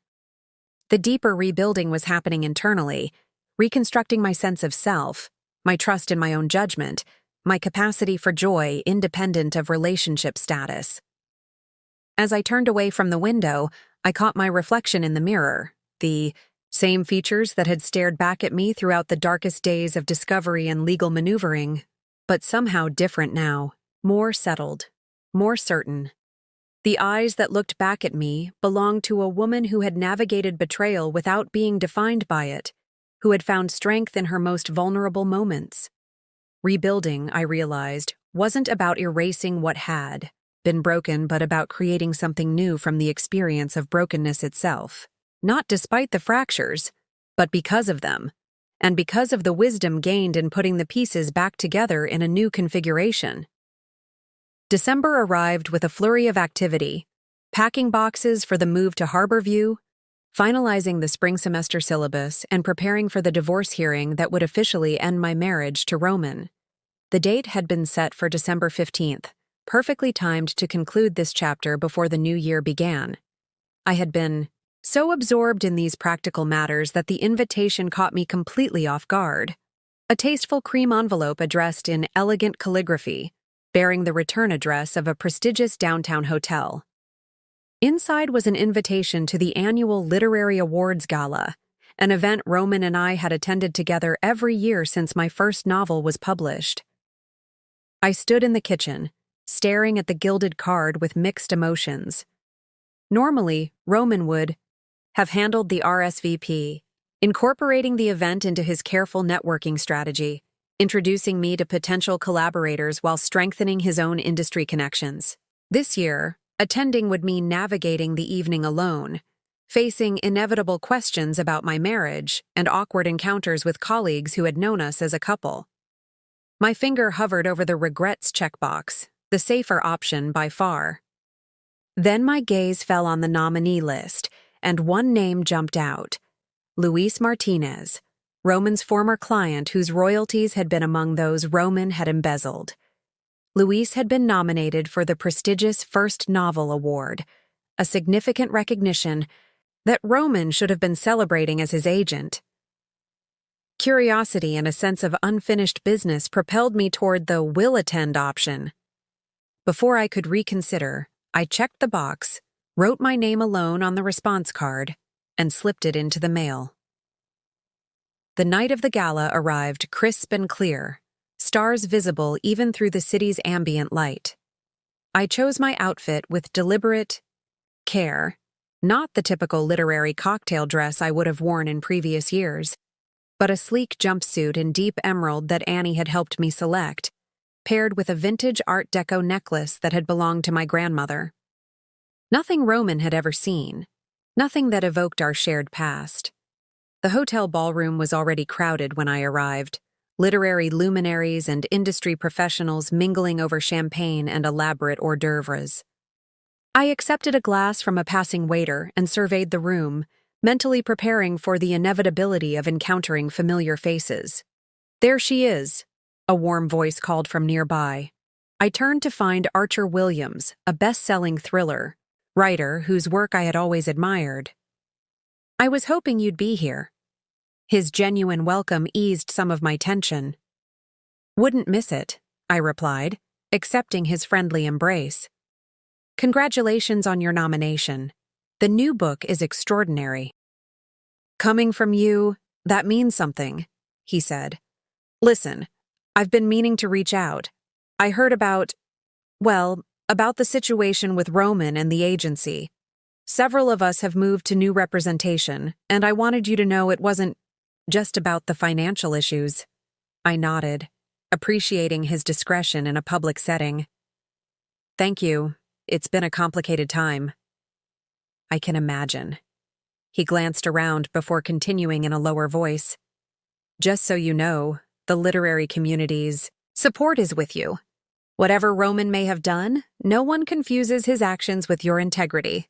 His words touched me more deeply than I had expected, addressing an unacknowledged fear that Roman's professional misconduct might somehow taint my reputation by association. Before I could respond, a ripple of subtle movement passed through the crowd near the entrance. Roman had arrived, and he wasn't alone. Heidi stood beside him, dramatically transformed from the desperate figure I had glimpsed in Gloria's reception area. Her blonde hair was elegantly styled, her black gown tastefully sophisticated. She looked polished, professional, and utterly conscious of the attention their entrance had attracted. Archer followed my gaze, understanding immediately. "Ah, bold choice, bringing her here." "Very on-brand for Roman," I observed, surprised by the absence of pain at seeing them together. What I felt instead was a detached curiosity, as though observing characters in someone else's story. "Want to make a strategic exit?" Archer offered. "There's a quiet bar upstairs where several of us usually escape when the networking gets too intense." I considered his kind offer, tempted by the easy escape it presented. Then I caught sight of Luis Martinez standing alone near the bar, nervously adjusting his tie. The young author whose debut novel had earned a nomination despite his agent's betrayal deserved recognition from someone who understood the additional challenges he had faced. "Actually," I said, "there's someone I need to speak with first. Thank you, though. I may find you upstairs later." Archer squeezed my arm supportively before moving away, leaving me to navigate toward Luis without crossing Roman's path. I managed to reach the bar undetected, positioning myself beside the young author. "Luis Martinez," I said, extending my hand. "I'm a great admirer of your work." His face brightened with recognition. You're Roman's wife. I mean, I'm sorry, I don't know the right. Just call me by my name," I said gently. "And congratulations on your nomination." "It's richly deserved," Relief softened his features. Thank you, it's been, well, a challenging year, professionally speaking. I can imagine, I replied, conscious of the delicate territory we were entering. Has your new agent been supportive through the transition? Very, he confirmed, though I still don't fully understand what happened with Roman. One day he was my agent. The next I was receiving formal notification that our contract had been terminated due to unforeseen circumstances. I hesitated, aware of the confidentiality agreement I had signed.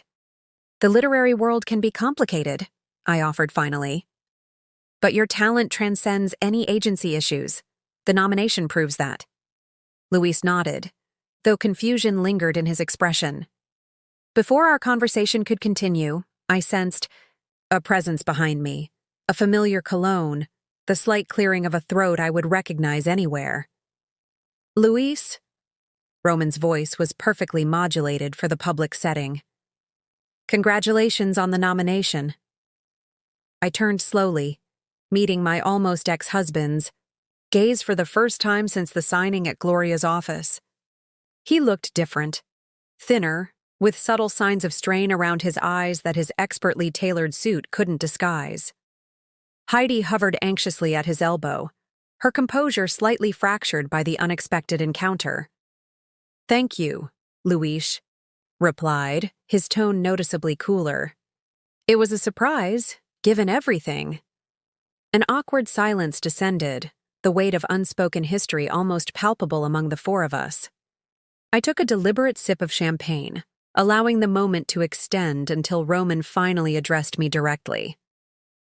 I didn't expect to see you here, he said, his voice careful, neutral. Literary events were part of my life before they were ours, I reminded him. That hasn't changed. Something flickered in his eyes. Recognition, perhaps, of the quiet confidence that had replaced my former strategic calculation. This wasn't the confrontation he might have feared, or that Heidi had clearly been bracing for. It was simply the inevitable intersection of paths that had once been joined and now continued separately. The divorce hearing is next week, he said, lowering his voice. Will you be there in person? Yes, I confirmed. Some endings should be witnessed. Don't. You think? The Harborview cottage welcomed me with unexpected warmth on a crisp January morning, sunlight streaming through the many windows to illuminate freshly painted walls and polished hardwood floors. I set down the last box, books for my office, carefully selected from my much larger collection, and moved through the rooms, still marveling at how quickly this space had begun to feel like home. The divorce had been finalized 3 weeks earlier, the hearing itself a remarkably anticlimactic affair after months of preparation and legal maneuvering. Roman had appeared alone, Heidi conspicuously absent after our encounter at the literary gala. We had exchanged minimal pleasantries, signed the necessary documents, and with the judge's final approval, untangled the legal bonds of our decade-long marriage in less than 30 minutes. As I unpacked the books, arranging them on the built-in shelves of what was now my writing studio, I reflected on how thoroughly my life had transformed in just a few months. New home, new town, new career direction with the teaching position that would begin next week. The external changes were significant, but the internal shift felt even more profound. The doorbell rang, interrupting my thoughts. Through the beveled glass panels, I could see Annie and Lillian on the porch, arms laden with bags and what appeared to be a potted plant. Another nearly indestructible specimen, no doubt. "Welcome wagon has arrived," Annie announced as I opened the door, bustling past me with determined efficiency. "We come bearing housewarming essentials. Wine, takeout, and yes, another plant," Lillian confirmed, following her inside. Plus moral support for the final unpacking push. Their arrival transformed the quiet cottage into a hub of activity, Annie immediately assessing the kitchen organization while Lillian arranged food on plates and poured generous glasses of wine. I watched them with a surge of gratitude, recognizing how their steady presence had anchored me throughout the turbulence of the past year. "This place is perfect for you," Lillian declared, gazing around the open-concept living area with its ocean-facing windows. "I can already envision you writing here, hosting dinner parties, building a life that's entirely your own creation." "That's the plan," I agreed, accepting the wine she offered. "Though I'm starting small, mastering the faculty coffee machine before attempting dinner parties." Annie emerged from the kitchen, having apparently reorganized my cabinets to her satisfaction. "Speaking of faculty life, have you met any interesting colleagues yet? Potential friends? Eligible professors with literary inclinations and no history of embezzlement?" I laughed, appreciating her characteristic bluntness. "I've attended exactly one departmental meeting and a welcome lunch. So far, everyone seems perfectly nice and refreshingly uninterested in my personal life." "Boring," Annie pronounced, helping herself to spring rolls. "But probably healthy."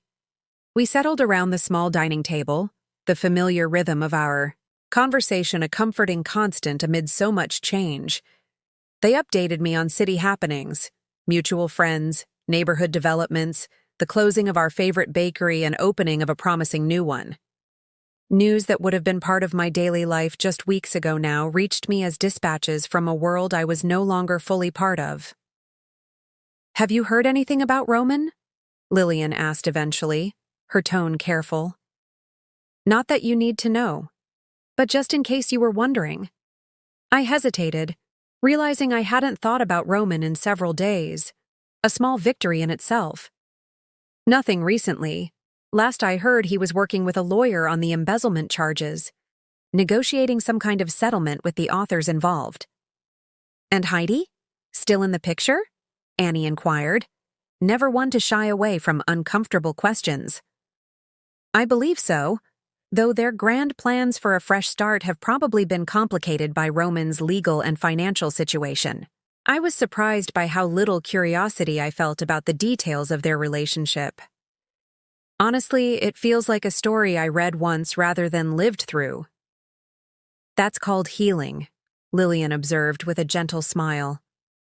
"When your own past starts to feel like someone else's story." After dinner, Annie insisted on hanging the artwork I had brought, carefully selected pieces that held positive memories or had been acquired since the separation. Lillian helped me arrange the bedroom, transforming the generic rental space into a personal sanctuary with new bedding, carefully placed photographs, and the soft lighting I preferred. By the time they left, promising to visit again soon, the cottage had undergone a subtle but significant transformation. It wasn't just a well-appointed rental anymore. It had become unmistakably mine, filled with objects I had chosen, arranged according to my preferences, designed to support the life I was creating rather than preserving echoes of what had been lost. Alone again, I wandered through the rooms, pausing at the windows to watch moonlight silvering the harbor below. The day's physical work had been satisfying, but I found myself drawn to the writing studio, where my laptop waited on the antique desk I'd discovered at a local shop. The manuscript of my next novel, begun in the aftermath of the divorce hearing, called to me with quiet insistence. I settled into the chair, the room illuminated only by a small lamp and the moonlight spilling through uncurtained windows. Unlike my previous novel, written in the crucible of betrayal and legal strategy, this work emerged from a different emotional landscape. Not the white-hot intensity of crisis, but the more nuanced territory of rebuilding. My protagonist, like me, had navigated significant loss. But the story wasn't about the dissolution of her former life. It focused instead on the delicate, courageous act of constructing something new, a narrative about beginning rather than ending, about the particular vulnerability and strength required to start again. As my fingers moved across the keyboard, words flowing with surprising ease, I recognized that I was no longer writing solely from pain or anger or the need to make sense of betrayal. I was writing from a place of hard-won wisdom, of compassion for both the woman I had been and the woman I was becoming. This was my new normal, not defined by Roman's absence or by what had been taken from me, but by what I was actively creating. The cottage with its ocean views and quiet rooms. The teaching position that would connect me to young writers just discovering their voices. The manuscript growing beneath my fingertips, telling a story that might someday offer others the same solace that writing it had given me.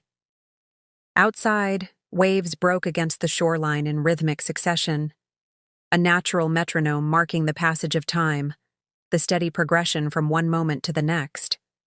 Within these walls, within myself, something was taking shape that belonged entirely to the future rather than the past.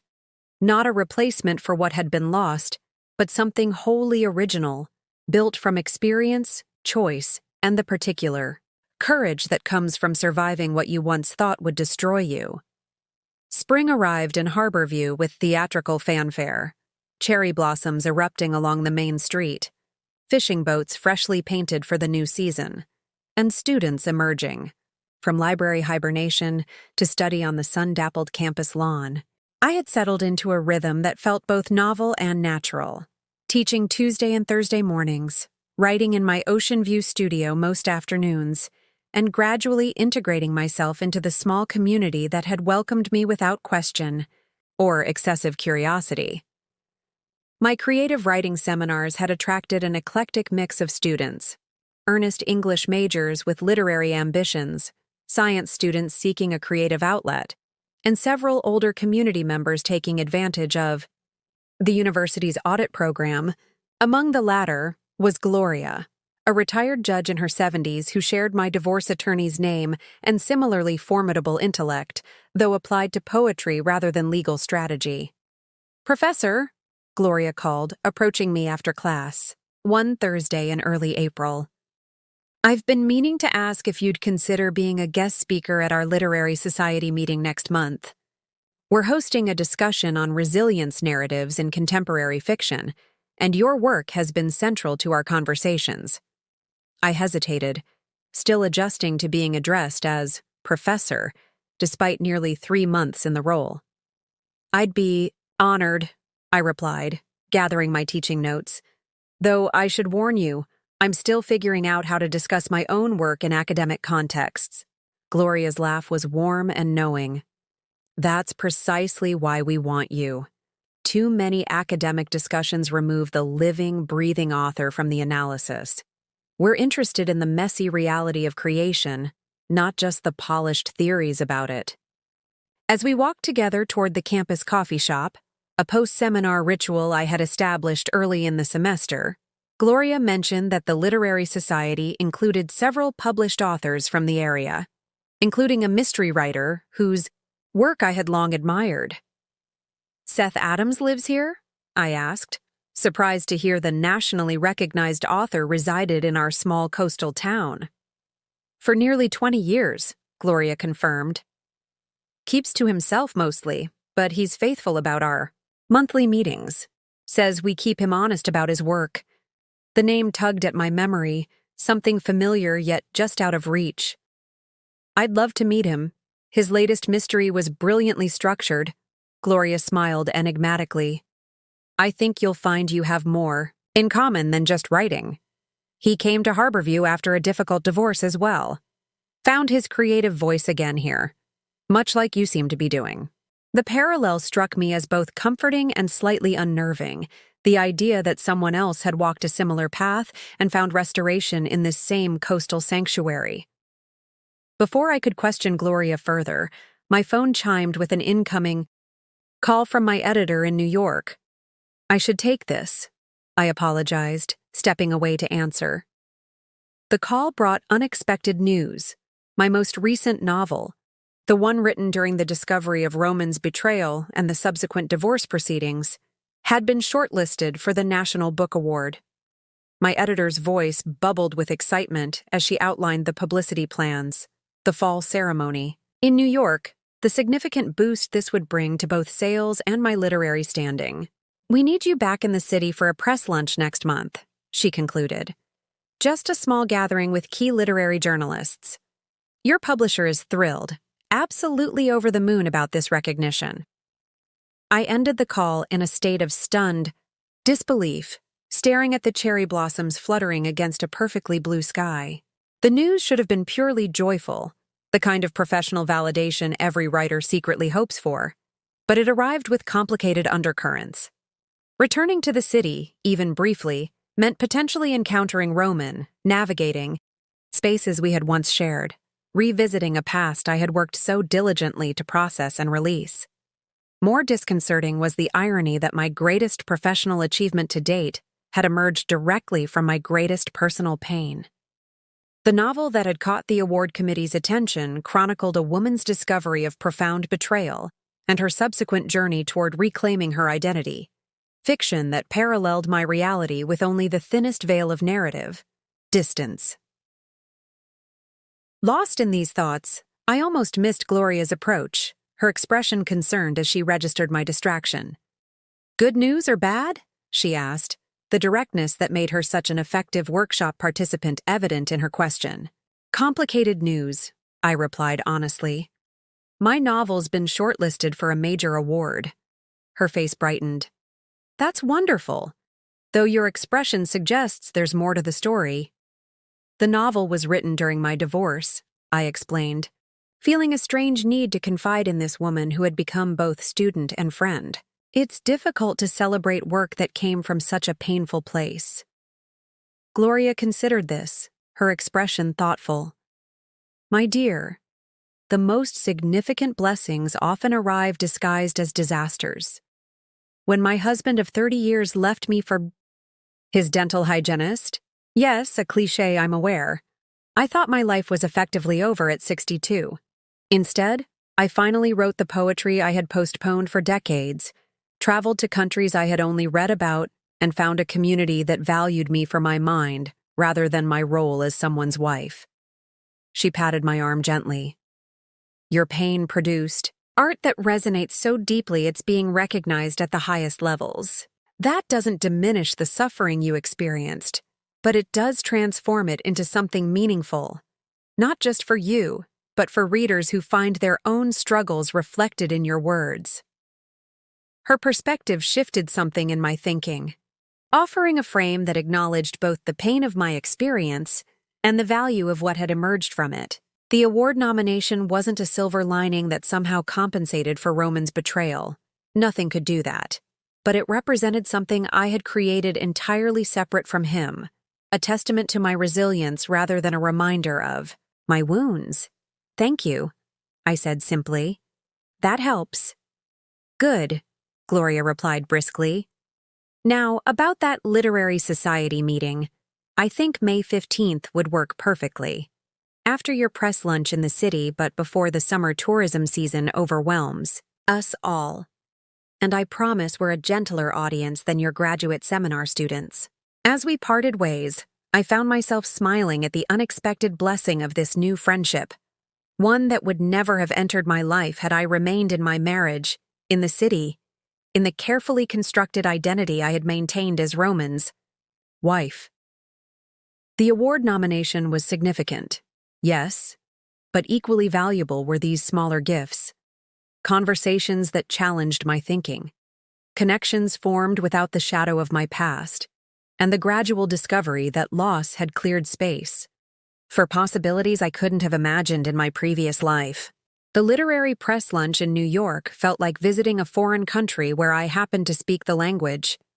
The landmarks were familiar: the Midtown restaurant where publishing deals were celebrated, the faces of editors and critics I had known for years, the particular rhythm of literary conversation with its careful balance of intellectual discourse and industry gossip. Yet I moved through this once familiar world as a visitor rather than a resident, observing with the slight detachment of someone who now belonged elsewhere. My editor, beaming with pride throughout the event, introduced me to influential critics and fellow nominees. "Her most powerful work yet," she told anyone who would listen. "A fearless exploration of betrayal and reinvention."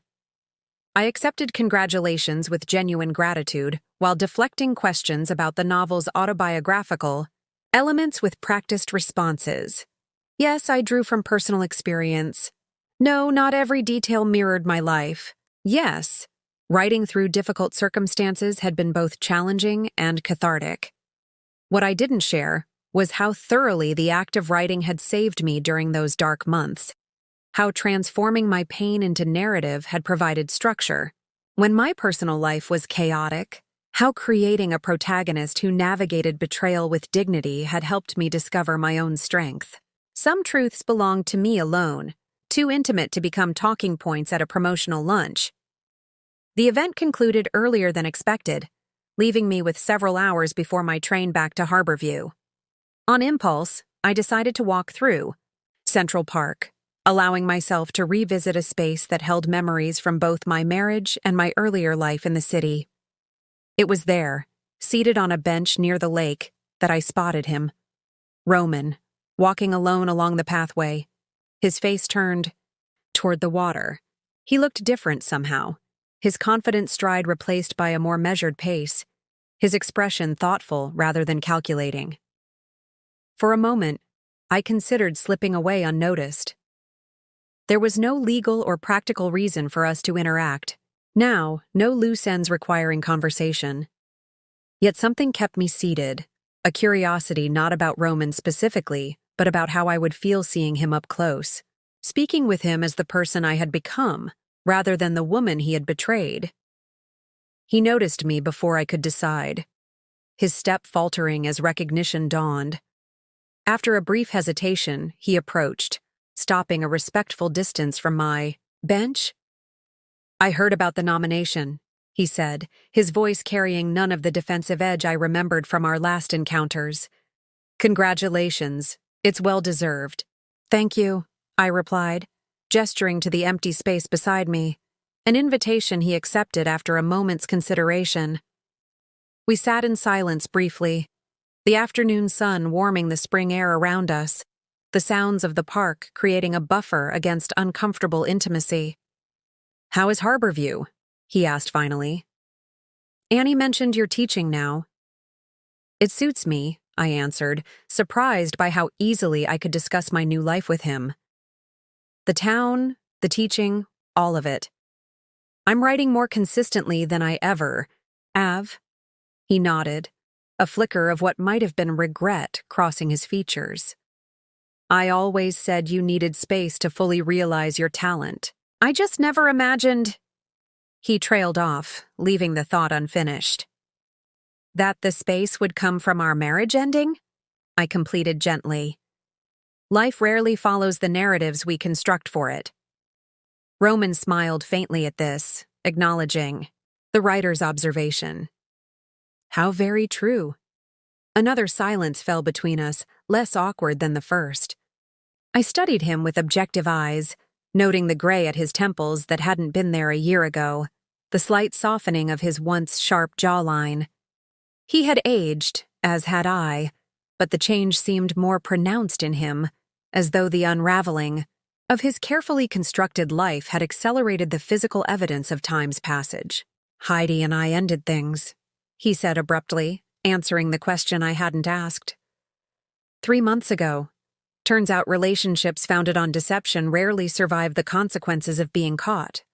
I nodded, feeling neither satisfaction nor sympathy, just a detached recognition of predictable outcomes. And professionally? I'm rebuilding, slowly. Working with a smaller agency, focusing on emerging authors. The financial penalties were substantial. He hesitated, then added, "But necessary. The right thing, ultimately." The admission surprised me. Not the financial consequences, which Gloria had ensured would be significant, but his acceptance of them as appropriate.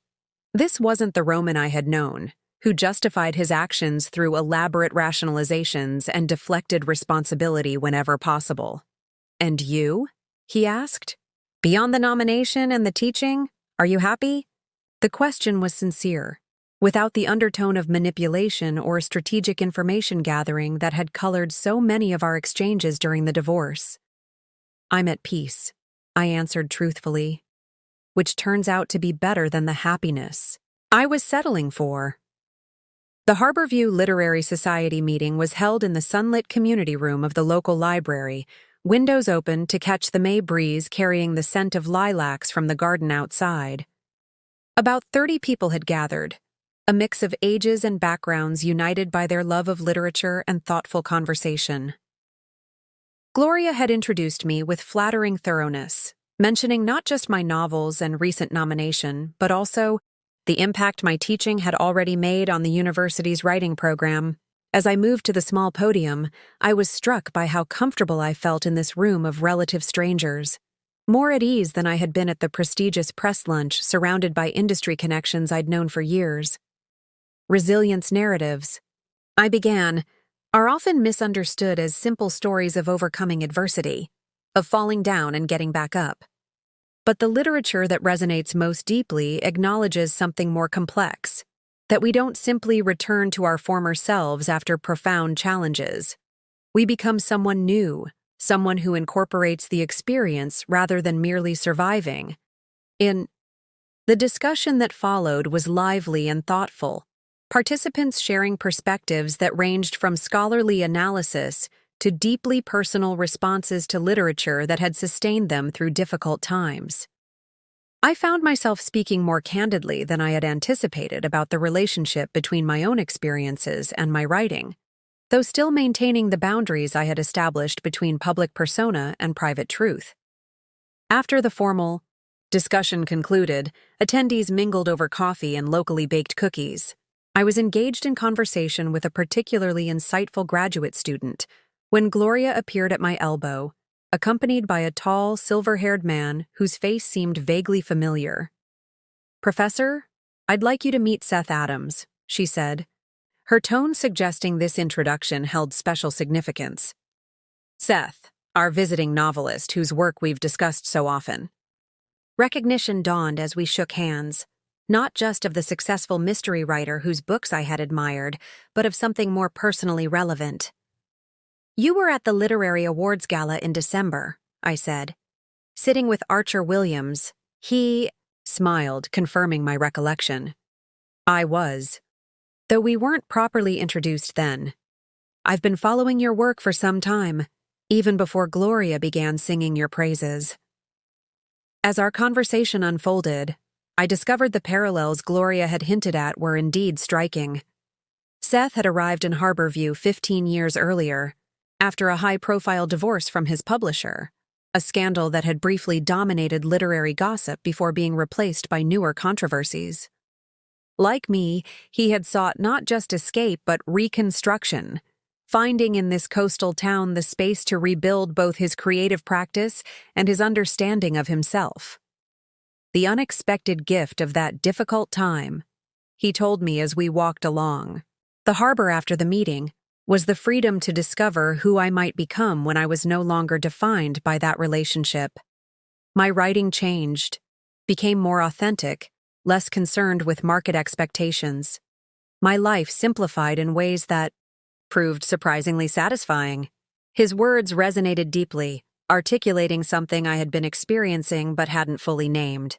The lasting impact of Roman's betrayal and our subsequent divorce wasn't primarily the pain it had caused or the practical challenges it had created, though both were significant.